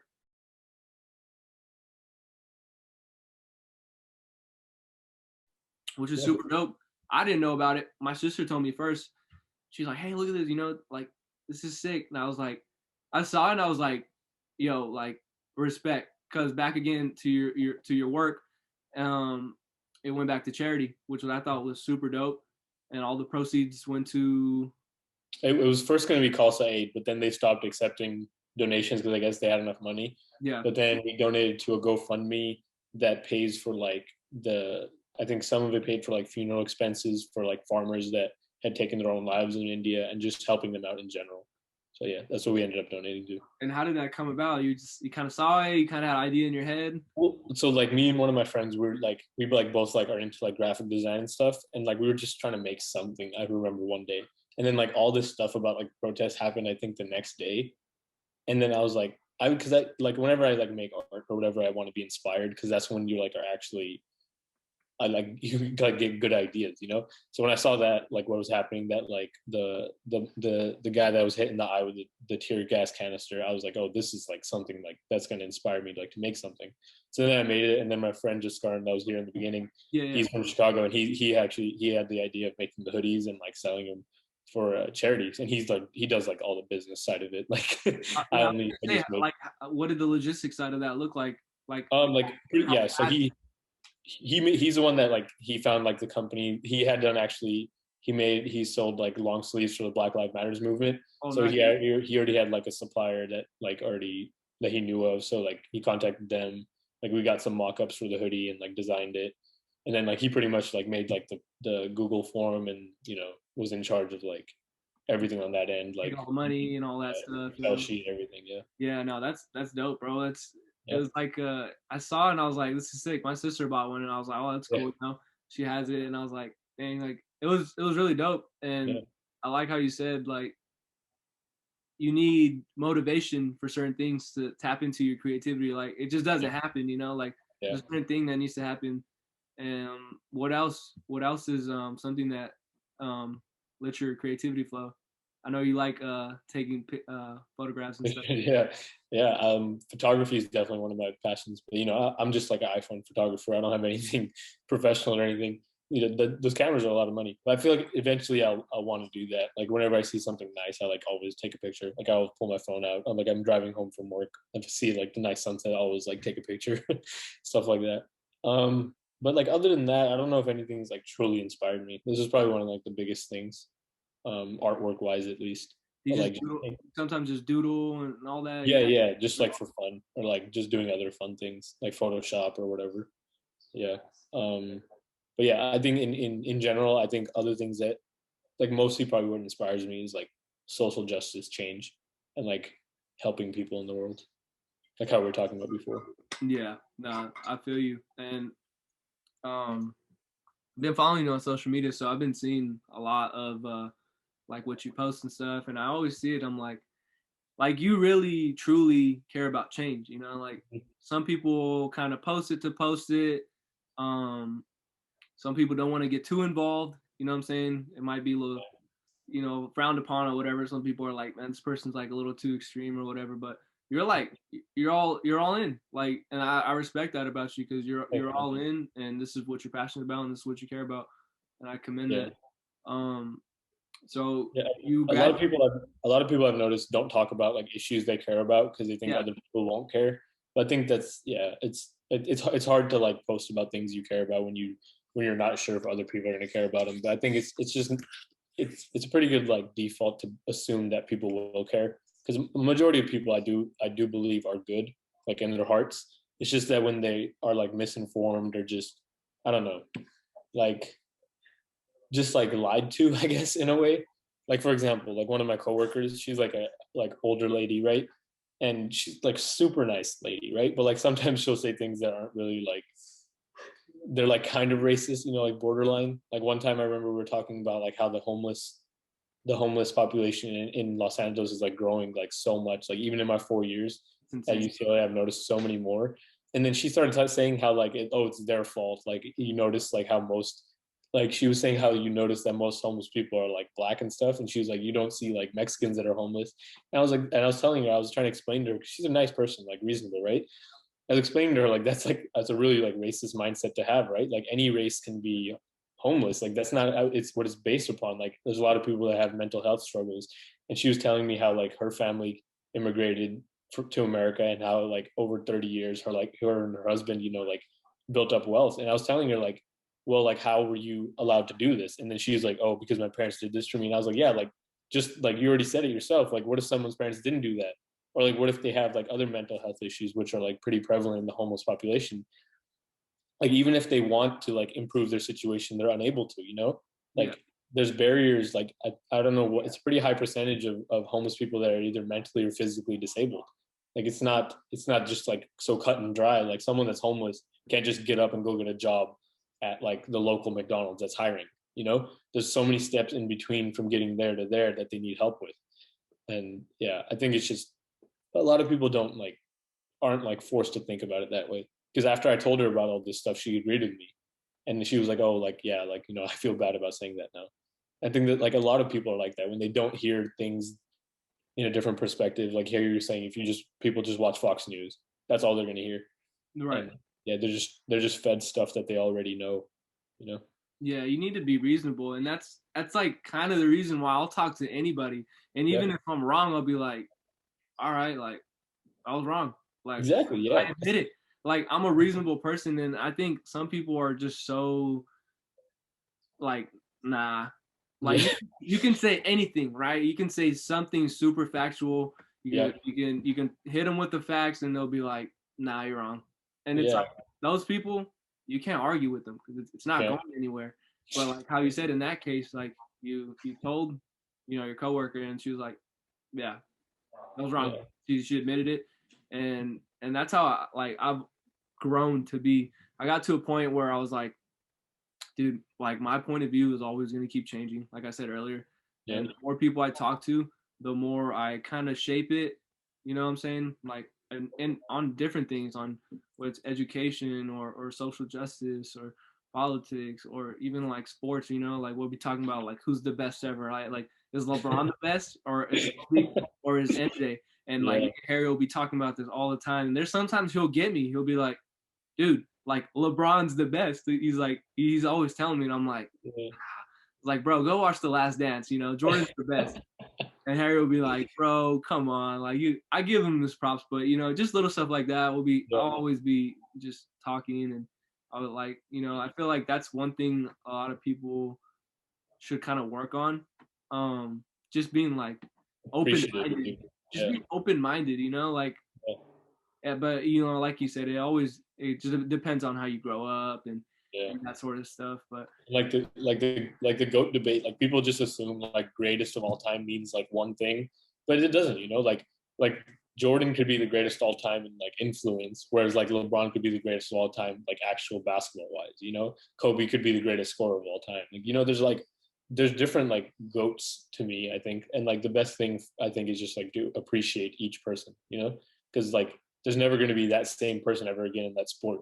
You know, there's never going to be another LeBron or like never another Jordan. Like some like, you know, why not enjoy them while they're here? yeah, Yeah, I think that became really like aware, when yeah, Kobe passed away, for real. um, is like dang, like that. I remember watching so many highlight videos and just being like in like shock one, kind of just Yeah, crying and stuff. I was like, bro, like that's never gonna happen again. You know what I'm saying? yeah.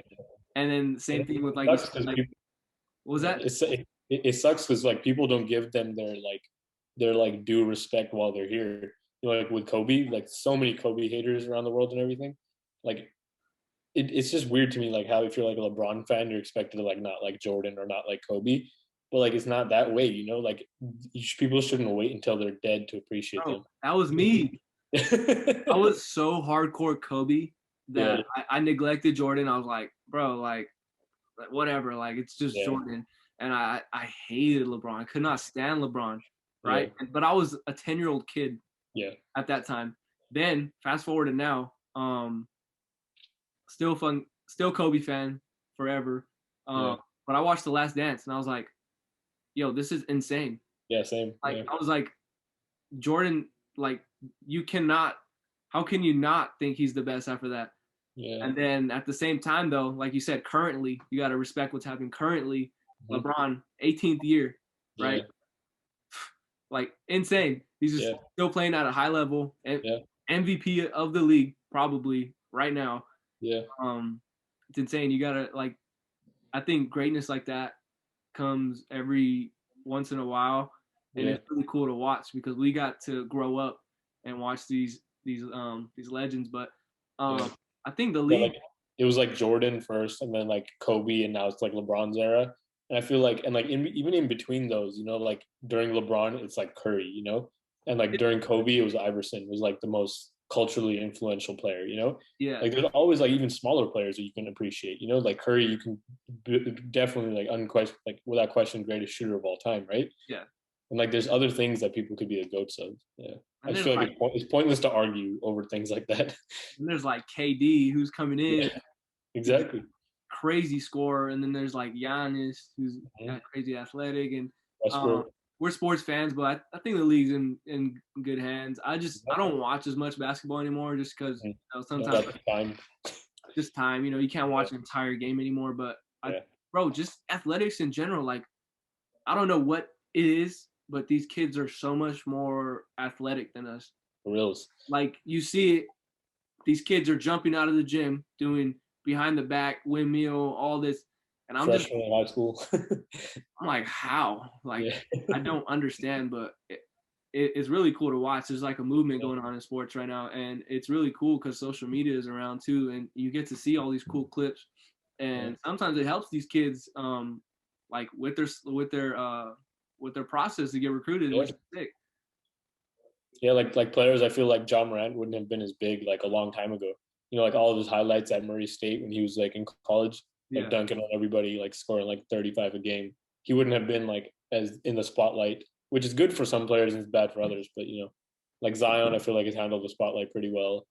Stuff like that. LaMelo's handling it pretty well right now.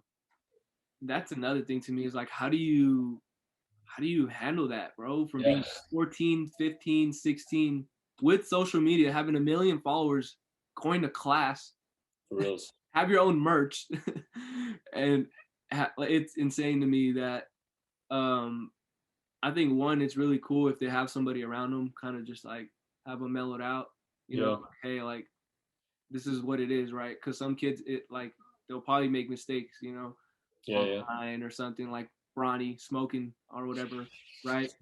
And like Yep. even stuff like that, like you see it and you're like, oh, like a lot of people are like, oh, the memes and stuff too, but a lot of people are like, oh, like there go his offers, but it's like, yo, Yeah, he's a 15-year-old kid, yeah. you He's know, gonna do dumb things. Yeah, like let him chill. But yeah, I think just how we're talking about athletics, I think it's insane how how far they came, and it's only gonna get like if by the time we got kids and they're like that, it's gonna be crazy around there the next 10, 15 years. These athletes, you yeah. got you got a guy like DK Metcalf who's just Dude, yeah, a machine. yeah, That but dude's like a Terminator.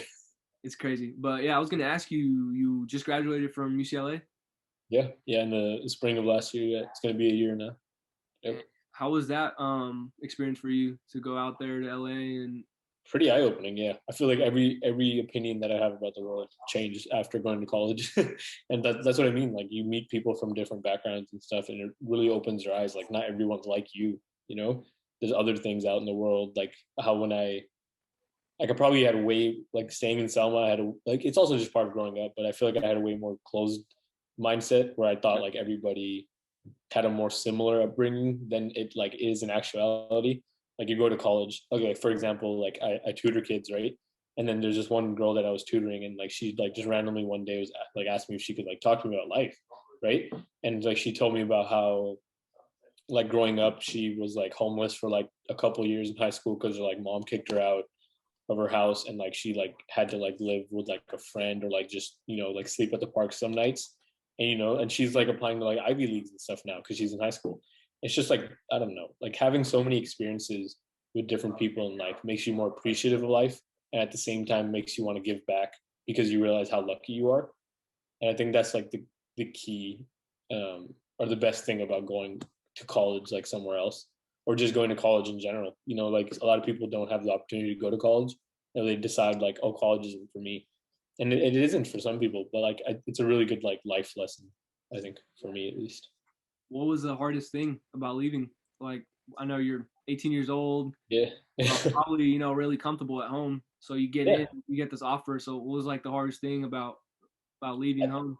I think I was pretty lucky because I was just so excited, about going to UCLA. Like I love UCLA, about getting in. I think I just wasn't thinking as much about like the negatives of like missing home and stuff. Yeah, So I think I was just lucky enough to be like, just the type of person I am. I think I adapt well to like the outside world. But like for example, my dad and my mom, when they went to college, like they were telling me how like my mom was saying like every weekend she had to come home no matter what because she like missed her like mom and dad so much. yeah, And like how my dad said like when he went to college and stuff, um, like because his family came to America, and how he felt like him going to college wasn't the right thing because his parents were still working like in packing house or factory and stuff, and he wanted to like contribute financially.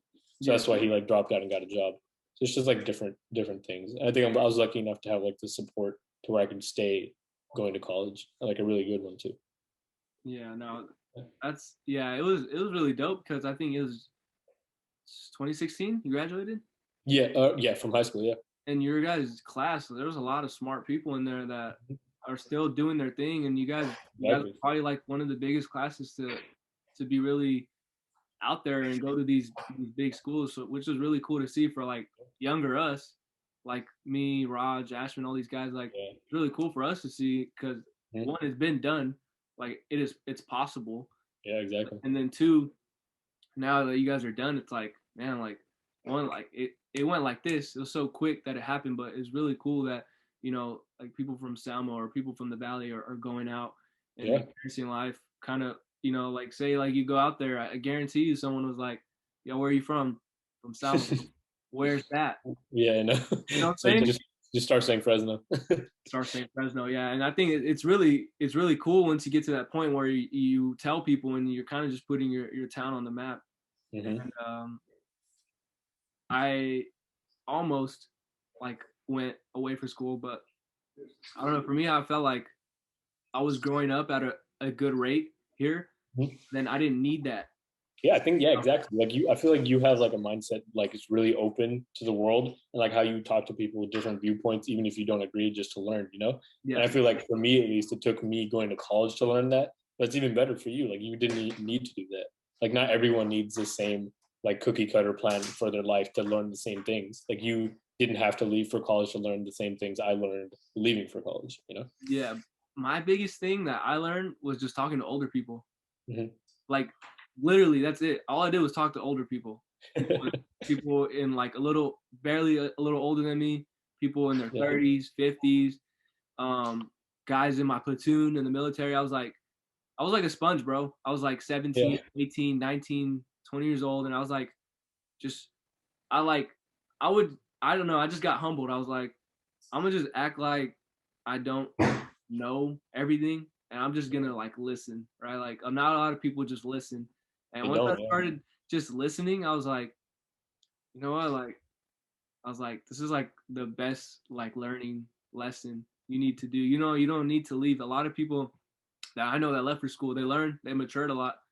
Um, and I felt like I needed that. I felt like I needed to leave, right? Well, my biggest thing was leaving so I don't um like depend on my parents, right, for like cooking Hmm. and like little stuff like that. But Yeah. even now, like I can do that on my like own here once you practice enough and you Yeah. get that. Exactly.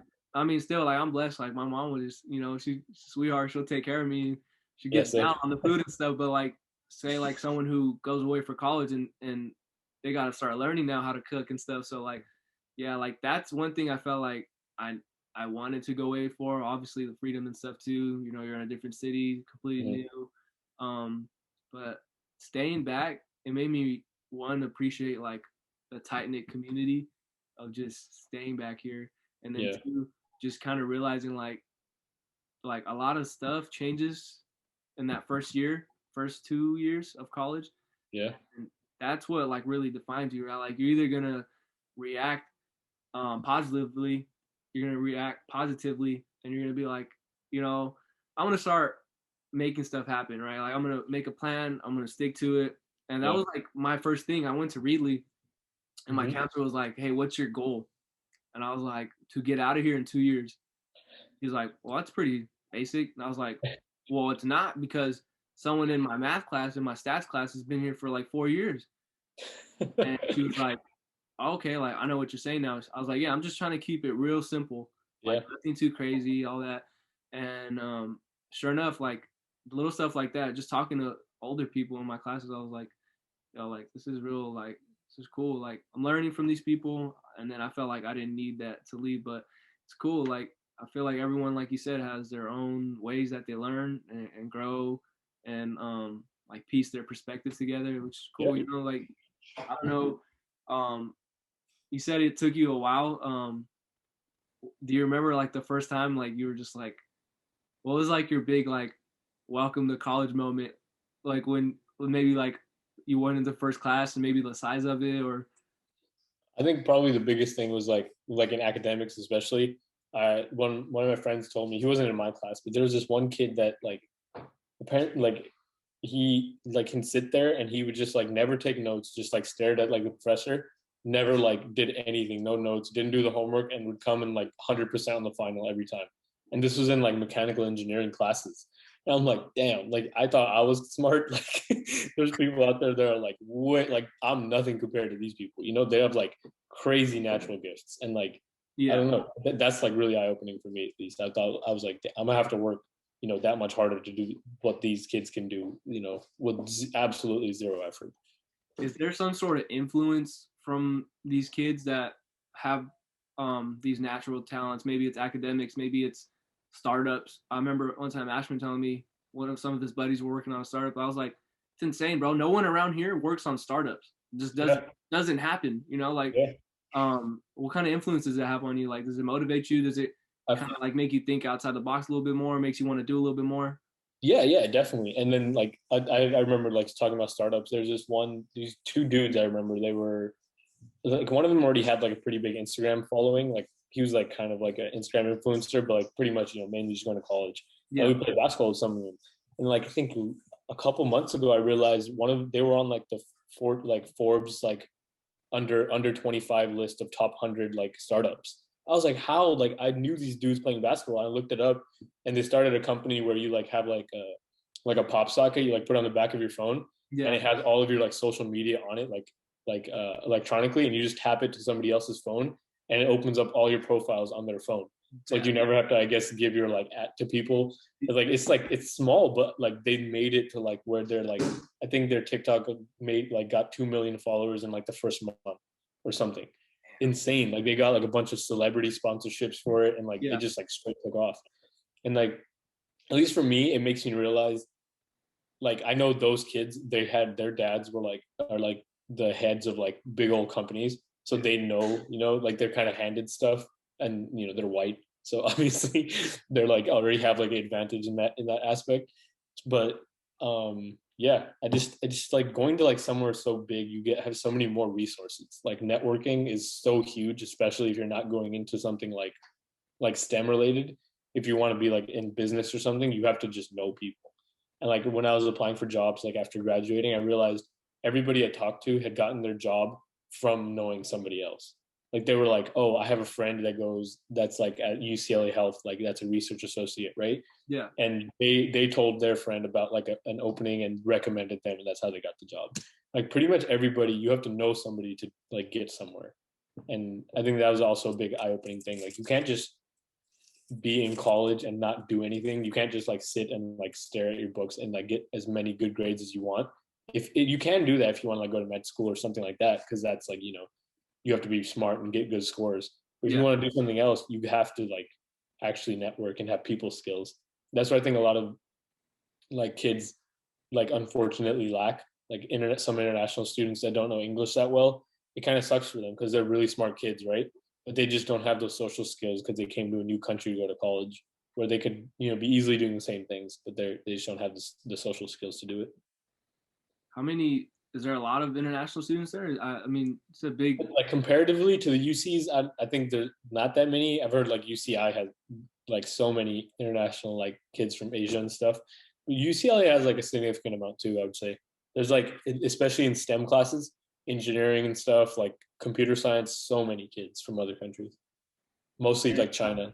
Yeah. Is there like, is it super like friendly, or is it like super like, I don't know. I imagine, how you were saying LA, people are kind of cold. So what's that like to college kids going to UCLA? I don't know if like the international kids are just not friendly or they just like are intimidated by American culture, because it's hard to tell, like you can talk to them and Yeah. they'll be shy, but you don't know if they're shy just because some of them like genuinely don't like people. Like some of them are just like, I don't know, they just have like a lot of hatred in them. Like I've noticed playing basketball, some kids like that aren't from America just don't like talking to you. Like they'll like purposely go out of their way to like be mean to you or whatever. But some of them I feel like are shy. So I think there's like probably a good mix I of was that. talking about like generally, like generally, like what's the campus like? I know it's math. UCLA I think is pretty good about that. Like a really social and like friendly, I would say. And what'd you do on your free time? You just I don't gym, basketball, play uh, some pickup games before COVID. Yeah, that's pretty much it. um. So you're in the city. Like, did you guys used to go kind of once in a while, just go hit the city and see what that's like? Cause Not that often. I think mostly what I would like. I love going to the beach. Like that was probably like the biggest thing for me coming to college. Like I remember when I was like a first year, I would like just take the bus. Like I would take my chem books and just take the bus to the beach because it's like 25 cents, and I would just sit at the beach and study just like by myself because I could. Coming from Selma, like you can't just take the bus to the beach in Selma, and like here you can. So like, yeah, I think that and just seeing all the things that LA has to offer was probably pretty cool part of coming here. Like yeah, that's like the exciting thing coming to college. yeah. But there's also just as many distractions. So like, Yeah. what kept you with your head on straight, and what kept you like to have that discipline? I think just like the how hard classes were probably is what kept me on track, because you can't really get behind, especially in the quarter system. Like you're reminded really quickly if you like mess up a little bit. Like let's say like a week you were like lazy or whatever, the next week you're gonna be behind like noticeably, and that's what like keeps you like wanting to like stay ahead or like stay on top of stuff. Yeah. And like in the quarter system over 4 years you have like 12 quarters, right? If you're in a semester system you have 8 semesters, so like every quarter like I feel like you have more chances to like improve upon something. Like let's say one quarter you didn't do as well, you have so many left to improve, whereas like if you don't do good for like one semester, that's like already 1/8 of your college career, Yeah. whereas like for a quarter system it's only 1/12. So Yeah. yeah. It's kind of like for me, I like the semester system only because like it's all on you, right? Like Yeah. you need to get in what like 4 or 5 classes a semester, and if you do that consistently, perform Yeah. good, you're out of there in 4 years. And True. I don't know, I find that concept like really kind of simple.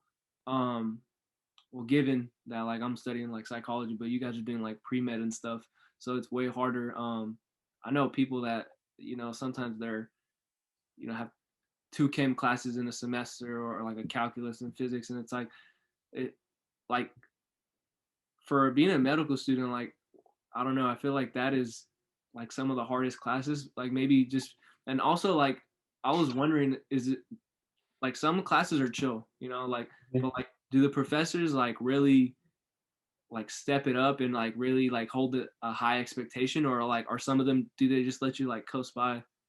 I feel like there's at UCLA there's like good mix. Like they're like all over the spectrum. There's some professors that don't care at all. Like I remember I took a stats class in the life sciences like department because it was like the first class just for life science students. And when I took it, the professor didn't give like two shits about anything. Like we literally, I think I didn't like do any of the homework up until like the first midterm, and like got 100% on the midterm without like studying at all because he didn't care. It was just that simple. And but there's other, and then so like that's like one end of the spectrum. And Yeah. there's other professors that help you a lot. Like for my physics classes, I had this one professor for all three of my physics classes, and he made stuff like where he actually genuinely wanted you to learn it. He made it challenging, but he also gave you the resources to like overcome those challenges of learning the material, right? So that's like the perfect middle ground. But then there's also professors that just don't care. Like they're gonna give their lecture, they're like gonna tell you nothing for resource wise of how to get help. They like never respond to emails, and they're gonna make the test like as hard as possible just because it makes them feel good to like have the highest score at 29% or something. And in the bio classes, it was like not as much because I feel like the bio professors were nicer. But like my friends like in engineering or comp sci, some of their like their best they've ever gotten on a midterm or final is like 40%. Like the best person in that class. What? And obviously they graded on the curve, but like what's the point of making a test so difficult if it's impossible for anybody to get a good score, you know? Yeah. It just makes them I feel like a lot of professors boost their ego. Like they're like, oh, I teach like at a big old university and my tests are the hardest ever. It's just so stupid to me. And like a lot of them teach just for clout. Like I remember my first chem professor here, he was like flexing to his kids about how popular his like chemistry website is. And it's only popular because he would force kids to post on there for credit in the class. And then he would like boast to like other people, oh, my site has like 96 million views or whatever. But it's only because he's been teaching for like 20 fucking years and he forces kids to go on the website for credit. And like so many professors just don't give a shit about learning. Like I said. Yeah. Dude, that's one thing like I didn't understand coming out of high school. I was like, it's like, man, they just let anyone teach, huh? like straight up. And well, that first semester, I didn't use Rate My Professor. So anyone out there, you know, if you're in college, use Rate My Professor. It'll save your life. But I didn't know about it, right? I registered for all these classes, and like two of them, I was like, dude, like, what the hell is going on? Like, how? Like one, like their teaching style was really weird. And then like you said, like some maybe like a ego thing or something, but they were making their quizzes like really hard. And I was like, dude, this is like insane. Um, but I didn't understand. I was like, dude, like high school is chill, you know, like at some point it's all like, hey, like if I need help, I can go and be like, hey, like I need help. Or most of the stuff is pretty straightforward. But in college it was like well, I was in my case I was able to get help because it's community college. It's, you know, less students to teacher and stuff. But Yeah. just the amount, like I would just, like you said too, like even other majors, like some people are like, yo, like my professor's making me do this and that. And I'm like, for what? Yeah, why? Like I don't know. Even the whole education system, like the system doesn't make kind of sense to me. Like even like I have a cousin in India, he's studying nursing, and he said right after like their 10th grade or 11th grade, they already start going into nursing. Yeah. It's like So immediately it they skip it, all those steps. it happens right away, Mhm. and I was like, what? And he was like, yeah, and um, he's like, yeah, I don't understand your guys' system. Why do you guys the first 2 years like you guys have to do GE? He's like, what is that? And I was like, oh, it's just pretty much all the classes that we took in high school, just a little harder, or it's, Mhm. you know, pretty much, or a little electives and stuff. And he was like, what's the point of that? And I was like, I don't know, just something that we have to do, right? And he was like, yeah, that just doesn't make sense. I Um, think I had like that same mindset of like, why do I have to take GEs? But like coming to UCLA and seeing all these like international students trying to become doctors and not being able to talk to people, like you understand why they make them take GEs and like learn about, you know, something other than like, you know, just numbers. Cause it like, I don't know, like especially in like the medical field, I feel like there's a lack of like doctors being able to connect with their patients and care about them, you know, instead of just being like, oh, you're in for this, like, okay, like I'm going to try to just get you out as soon as possible. I feel like there's a lot of that missing, um, especially like with international students that don't have those social skills. mhm. And that's what like they have to weed out. Like if you want to be a doctor and you're smart enough to do it, like that's really good. but you also have to like know how to do the parts of a doctor that like are helping people, you know? Like doctors also serve as, you know, like therapists in some sense. Like a lot of people trust their doctor with like information that they wouldn't trust anybody else with. Right. So if someone doesn't have those social skills to be able to deal with that, then like they shouldn't be a doctor. Also, this is like a really big thing I think about like pretty often is like racism in the medical field. A lot of these like international kids I've noticed are like really like racist in the sense like they don't like anybody of like darker skin tone, like that's which is like pretty prevalent in China, like mostly. And it's not their fault, right? Like they're taught this from a young age, like anybody with darker skin is bad.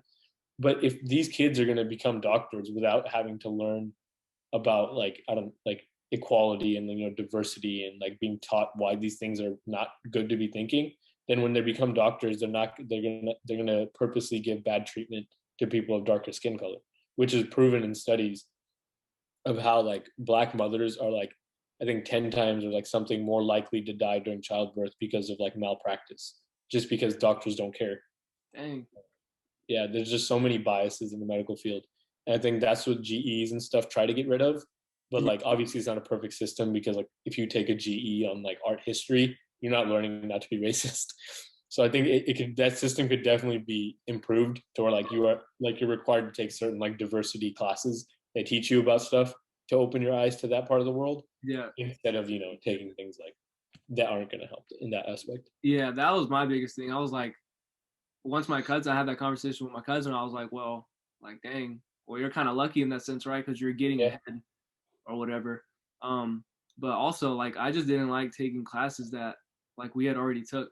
And the good thing I got out of that though was some of the electives I had to take were really like good, and I enjoyed taking them. Like, I took a couple crim classes, and I was like I was learning about the criminal justice system, and I was like, this is really cool. Like, Exactly. Yeah. you know, it made me open up. Like, it made me just think like, you know, like maybe I like law. Like, you know, like maybe I might not do psychology and get into like counseling and stuff. Maybe I want to do law, and then, or maybe just be in the field, right, as a police officer or something. Or Yeah. and then I also like communications. I took one class and I was like, it was almost like kind of easy for me because in high school I was doing a lot of like speaking and stuff for Yeah. people and stuff. So it was kind of like coming naturally to me. But took these communication classes and I was like, this is kind of cool, you know, like. And then I talked to some girl in my class and she was like, yeah. I was like, yo, like, what's your major? She's like, oh, comm is my major. It's like, Mm-hmm. what do you want to do with it? She's like, oh, I want to be a communications director, like for a company or something. I was like, what? That sounds sick, you know? She's like, well, yeah. She was like, most of the time these companies have PR people, right? Like they're Yeah. like they don't announce the big stuff. They have these people, these PR people, these communication director come out, announce like, hey, like this is what we're launching or whatever. Like there's a scandal and it's like, oh, this person is the one that goes forward and addresses the public or whatever. And I was like, Yeah. oh, that's pretty sick. But yeah, like going back to G's, like those are some of the classes I took. I was like, all right, well, it wasn't like a complete waste of time. Yeah, like sometimes people change their what they're interested in, you know? Yeah, a lot of people change their major Yeah. when they come in and they're like, yo, either this is too hard or I just can't see myself doing this. Yeah, like sometimes if you're not happy doing something, why would you do that for the rest of your life? Like there's so many things, like people have so many different callings out there, like why would you stay stuck in something just because like I guess it was the first thing that came to your mind? Why, you know? Like you Yeah. got to get out there and see what's for you in the world. So what Because do you you? only have one life. Yeah, no, I feel you, man. You do only have one life, so just whatever makes you happy, you gotta go do it. What are you doing nowadays? So right now I'm scribing for a doctor. So like I'm his like personal assistant. Just doing that as a job in like between the gap years between this and like med school. And so you applied to med school. How many did you This apply to? this spring I'm going to be applying. Yeah, Oh, okay. So you just took like a gap year just to kind of get some experience under your experience. belt. Yeah, yeah, it looks good on your resume, and I think it's a good thing to like know what the clinical setting is like before you get into that and like just have experience in it. Do you think that if you would have went right away, might have been a little burnt out? Yeah, definitely, man. That's also a big reason I did it. Like when you like starting at like kindergarten, you just like school constantly till like the end of college, you do get burnt out for sure, man. Yeah. Like especially if you're trying your best the entire time, it takes a toll. Like just how like people have like, like physical, issues, like just if they don't I mean, you work out, right? Sometimes you got to take time off, let your body heal. Like your brain's the same, mental health's the same. Like if you just overwork your brain, sometimes you got to just let it rest. Like you're not going to be performing at your like maximum capability if you're just so burnt out. No, yeah, I definitely feel you, bro. That's why I told you, like, sometimes I'll just take breaks. Like, Yeah. sometimes I just, whether that's physically, like, I just won't work out for a few days or off the phone or something. I feel like everyone should just try that. Some people just don't, like they Yeah. feel, they say like they're, oh, I'm comfortable, I'm perfectly fine. No, like, just take some time Yeah. to just, Sometimes you don't realize it until you do yeah, once you're to yourself a little bit, like, for me, like more thoughts will come to me. Like when I'm kind of like by myself, like I'll think about certain stuff a little bit more, and it. sometimes it's good, sometimes it just drive me crazy because I'm like Yeah. a little ahead of myself or whatever. But I feel like it's something that's why I like my field, which I'm studying psychology, is just because it's becoming more prevalent now than ever, and Yeah. mental health is becoming important and more I feel like now, like I said, like now more than ever is like it's really good that people are coming out and saying, hey, like I need help, because even like when we were growing up, right, it was like toughen up, right, Yep. like tough it out or whatever, and that's like the mindset I always had. Mm-hmm. So I met a few people, um, had a few interactions where I was like, it don't work like that for everybody. You don't. Yeah. Like they really need time, like like anxiety is real, like some people really get really anxious, and like Yeah. whether It's it's debilitating. Like you can't do anything. Like you feel like you just like can't, like you could just stuck. Yeah. yeah And what do you think? What do you think is like the biggest like misconception that's like for what. about mental health? Because you're like a psych major. Well, me, like, see, like this year is like my first real like year, my third year Okay.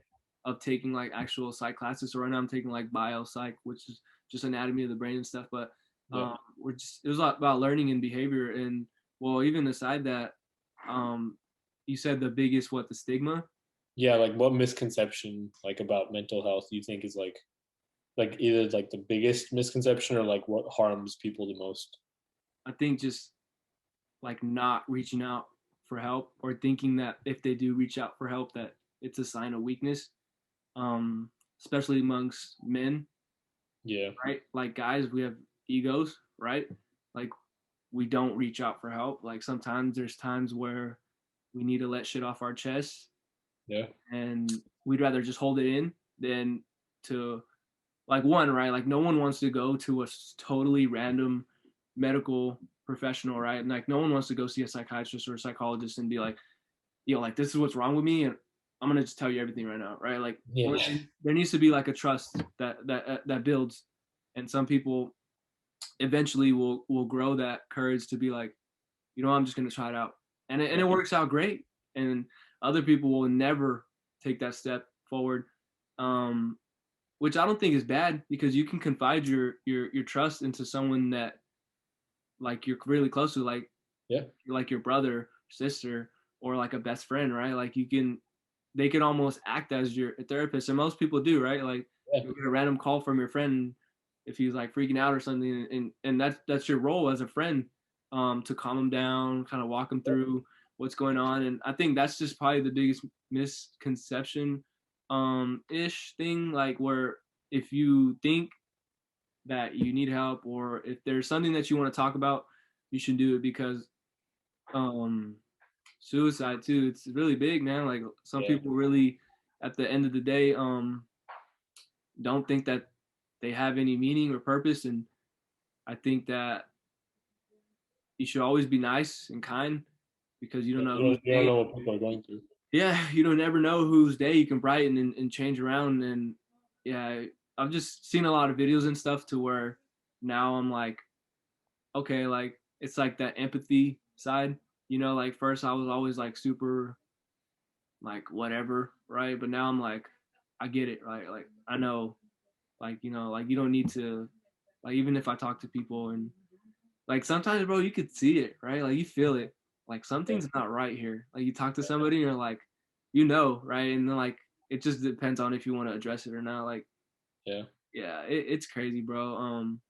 I don't know. Maybe that's just me over a period of time where I've just kind of, um, it's the inner psych major in me, right? Like, I just try to read people, like Yeah. just like body language and stuff. I'll be like, like, yeah, but yeah, that's the biggest thing. I think, I'm not an expert or anything.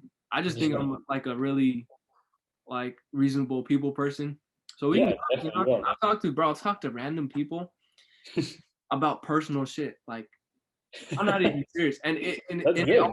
it always starts off being a random conversation that ends up getting to a point where they share something with me. I'm like, man, like they really trust me, right? Like, for instance, there's a buddy in my platoon, really quiet, like very to himself, a little older, more mature.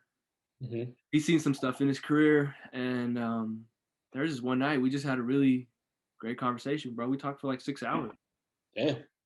Insane, right? Like I was Yeah. like, and I just learned a lot from that conversation, and I was like, all right, like cool, like that was good, and that for me was like super cool because um he's a little older than me. He was like, bro, you're so young, and like I don't know, he's like, there's just something about you, like it was really cool, like talking to you. He's like, I don't talk to nobody else like randomly like that, or like or even tell them some stuff about me or whatever. But he's Yeah. like, cool, like he's like, like I trust that you're not gonna tell this information to everybody. One, but two, Mm-hmm. he's like, yeah, it was just I don't know. It's And good. It's good to be. It's good to be like a people person, like that people can trust. I've noticed that about you too. Like remember, like whenever you like walk by our house or whatever, like we always have big conversations. Like most people, like if they walk by your house, like say hi or whatever, like you would stop to like talking to us and stuff. yeah, I've, I just I don't know. definitely a good, definitely a good trait to have. You learn a lot, and I feel like you help a lot of people too. Yeah, that's my thing. Is always just giving back. Just if that's why like I always say like if I can help one person, like I'm good.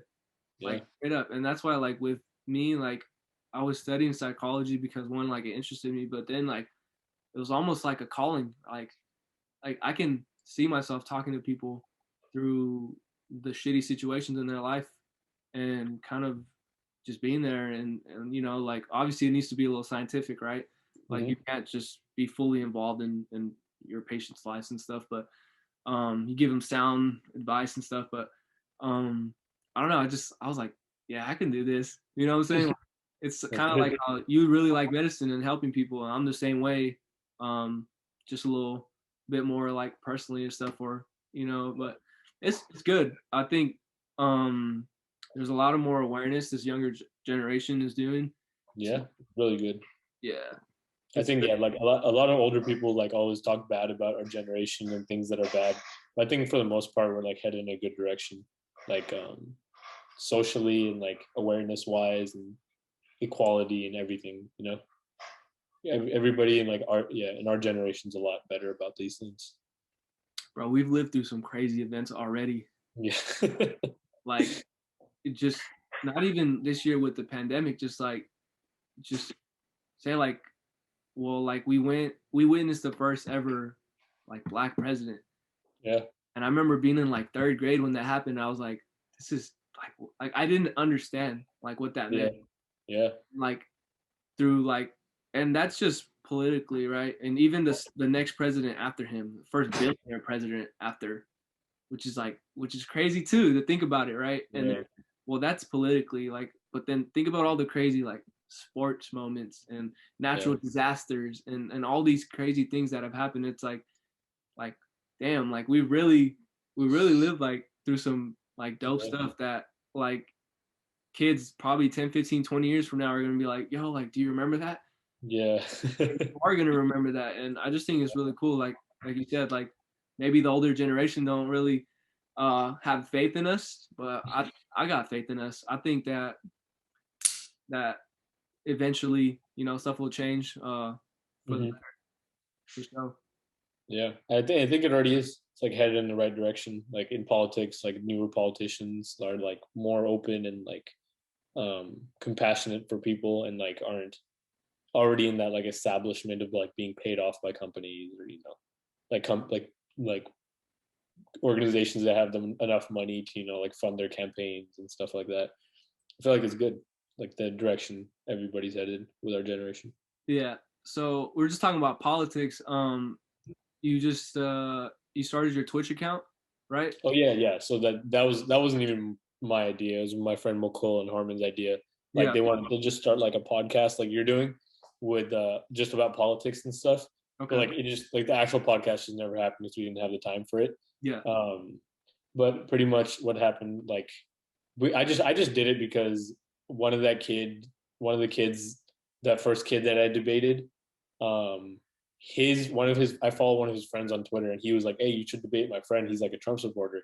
And that was like the same time we were talking about starting a Twitch channel. I was like, "Oh, I'm down. Like, we'll just do it on this channel." So then, yeah, that's the reason I started that. And I don't know. I think it was a good experience. Like obviously, like I've tried after that to like get more people on the channel, Yeah. but like it didn't work out. Like most people just didn't want to, I guess, like put their political opinions out there or anything, or like they didn't. I feel like they like had their views about stuff, but I don't know. Yeah, it is just like it just didn't like pan out the way I like at least hoped because nobody really wanted to do it after that. Yeah, no, I saw that and I was like, well, that's cool. You know, he's starting a little new endeavor or whatever. And I was like, but politics is so hard. You know what I'm saying? Like like you said, like to get your opinions out there and for them to be out there forever. It's like, I don't know. It's like frightening for some people. You know, it's like, Yeah, especially like the whole thing with like, oh, you're being a Trump supporter.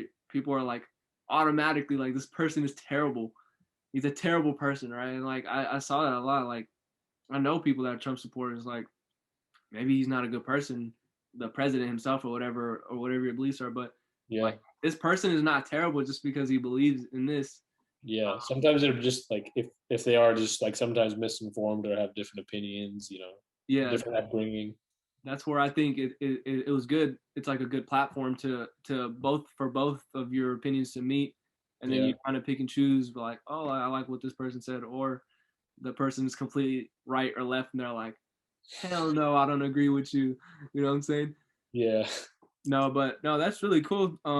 It's really cool. What's Twitch like? I haven't used it. Is it kind of like it's like I know it's a streaming service, but you make the account and then you can log on and kind of like this, just have like Yeah. a So podcast. like you like have to you can just stream through there, but if you want to have anything else on your screen besides like just your face, you have to like download like a third party streaming like app. Like I use Streamlabs and you can just like set up like your screen like on the top, like you can put camera here, somebody hit the other person's face here. You can put like a title or whatever. You can put like the chat. Like you know how like gamers have their chat set up? Yeah, you just have to like download a third party application. It's pretty easy. Like it takes like probably like a day to like get used to it all. But it's Yeah, pretty easy. Like if you want to do this with your podcast, like it'd probably be a really good thing because as soon as it's done, like you don't have to record yourself. Anything you put like you stream on Twitch will be saved, and then you just have to export to like YouTube. Like you just press one button and then it's already on YouTube. nice. Yeah, that's well, right now I'm like using Zoom or whatever, but um only due to COVID and stuff. But Yeah, like I was telling you earlier, like at some point I want to have this like physical like a room dedicated to just like a room, you know, some dope artwork and yeah, uh nice little table, a little screen so we could pull stuff up, like have a little cool little vision for it. But it's some time away. But hmm I like the format and of Zoom. I mean, we use it for school, yeah, and I was super familiar with it. I was like, why not? You know, it's kind of like the same. yeah, Export it, you save it, export it. If I want to edit it, I could edit it, but it's pretty much straightforward, and then yeah. just put it up. But yeah, it's cool. Any other future little endeavors you're thinking about starting, or Um, maybe not right? nothing like immediate. That's what I was Um, gonna say. Maybe not right now, because yeah, like what me and my friend were also like after we made those hoodies, we were thinking about like starting like a whole brand where like we make like clothing like clothing like different collections for different like social justice initiatives around the world. nice. Like if like that's like something like the farmers protests is happening somewhere else, like I would like make the design like for another hoodie and then all the profits from that would go to like that social justice initiative, you know? Yeah, Like for example, like right now I think what else is going on? I don't know. India is pretty much the biggest thing. Oh, I know like Russia's having elections right now to where like the opponent to like Putin was put in jail just for opposing Putin or something. So like anything like that, like just to help any causes, you know. Yeah, Yeah. dude. So you pretty much keep up with like world news too. Yeah, way more like since like Trump became president. It just like sparked my interest in politics and just like how like the world is run and stuff, and like how how much like injustice goes on in the world. You know, I just like to stay informed about those things. No, yeah, Twitter makes it so easy too. It's not like I make an extra effort for it. yeah, Yeah. yeah. I've been away from Twitter only because there's too much going on for me personally. Like, there's too many opinions and stuff, and my biggest thing is I don't like seeing stuff on my timeline that I don't want to see. Mm-hmm. You know what I'm saying? Like someone else retweeted or whatever. That was my Mm-hmm. biggest thing. So I haven't been on it in about 3 years, but Yeah. I heard it's really good for information. Yeah. But yeah, that's something like I've been over time just kind of like getting away from certain social medias. But I mean, it doesn't help when you want to do like stuff like a podcast or fitness and stuff, right? Like you need to stay on Yeah. top of your stuff and upload and stay connected. But yeah, I used to be like super kind of like anti at one point, but now I'm like getting more comfortable with just being like, hey, like this is content, it's gonna go out there. That's I'm good. happy with it. I didn't say anything outrageously ridiculous. Like it's okay, you know? Yeah. That's Yeah. dope, man. Yeah. So you're gonna be going to, or you're gonna be applying to med school. Feel confident? Feel a little nervous? Definitely nervous, you know, like it's like a big step. Um, I don't know many people that have gone to med school, you know. It's like it's difficult when you're like one of the first people to do it. Yeah. Like I was nervous, like where am I gonna go? You know, like what school is best for me, or like the application process, you know, everything. Do But you yeah, I feel like it's just like college. The college application process, I feel like was for me. do you want to stay around here, or it's wherever you get in? Yeah, preferably, you know, but California med schools are so hard to get into. So I'm like, you know, obviously gonna stay realistic about where I go, but Yeah. preferably, yeah, California is where I want to stay. And then have you picked a specialty yet, or do you know kind of like what you want to get into? Not yet. Just so far, just general practice, family medicine. Yeah. Nice. Yeah. And I asked this with Karn too. Is it afterwards? Is it like do you come back to the valley, or do you just get a job wherever you can get a job? Yeah, see that's what like we were talking about earlier, how like people like having like more conversations about like where I want to settle down when I'm older. I think right now I'm probably leaning more towards the valley actually. Like Bro? I like, yeah, I really like living there. It's not like, especially it's more affordable first of all than LA. LA like insane rent and everything. Yeah. But yeah, I think just the lifestyle I liked a lot. My upbringing and my childhood, I'd like my kids to have the same. No, I feel you, bro. Yeah. What what are like some big, or who are some big role models in your life that have helped you get to as far as you've came? Role models. Yeah. Um, I think, yeah. Besides my parents, like obviously are my role models. You know, like Yeah. their hard work and dedication to everything. Hmm. I don't know. I don't know if I have any role models outside of like family. Yeah. I don't think like other than like I don't have any like medical professionals that I look up to or anything. Yeah. Yeah. But yeah, I'd probably just say just family members that have like worked really hard. I have Yeah. like older cousins that have, like gone through med school and stuff, so like that's good. No, yeah, that is, yeah, bro. Like sometimes your immediate family can be your role models. Like Yeah. for me, always growing up, it was like Kobe and Yeah. like all these people, and then like even still, like now I'm just like, like in front of me, like my eyes, like see my parents work and stuff, and Yeah. see a couple other family friends just grinding. I'm like, damn, like I just like their work ethic, like so that Yeah. I can implement in my life, and that's like what I love the most, like here, um, well anywhere, like just that hustler mentality.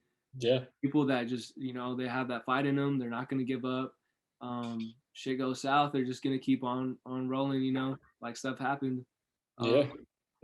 I love that, bro. I love that so much when people just hustle and just make the best out of any situation. I love Hmm. that so much. Like I'll be watching like business stories of like how Airbnb came up and how like all these, you know, like companies, like they obviously, you know, everyone starts at 0 followers, everyone starts at 0 subscribers, everyone starts at, you know, like nothing, you know, and I love watching the winning stories. It's cool, and there'll always be more. I love that. That's what I'm always looking forward to, and you know that can be you, and that can be me, and that can be anyone. So yeah, man, that's anyone listening out there. Like just follow your dreams, and you know there's always gonna be ups and downs, but just stick to it. And yeah, bro, this is dope talking to you. If you want to add anything, maybe any advice to any younger kids out there that getting into medicine or they want to start the social justice campaign or something.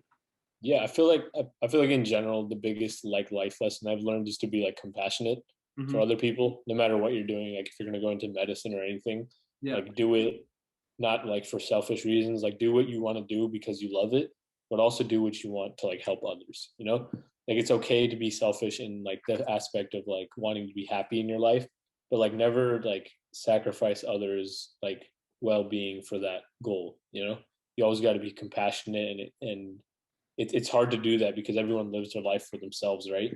Like you're gonna live and like make decisions based on yourself. So like just in general, like you are everyone's like designed to be self-centered. You know, like with like fitness and us, we're always gonna notice changes, like our improvements way before we notice others. You know, like that like theory where like it takes yourself like 3 weeks to notice like you're gaining muscle and stuff, but for other people they won't notice after like until 9 weeks. You know, so like I just like always reminding myself like there's like a bigger purpose out there for me, and that's like to help others.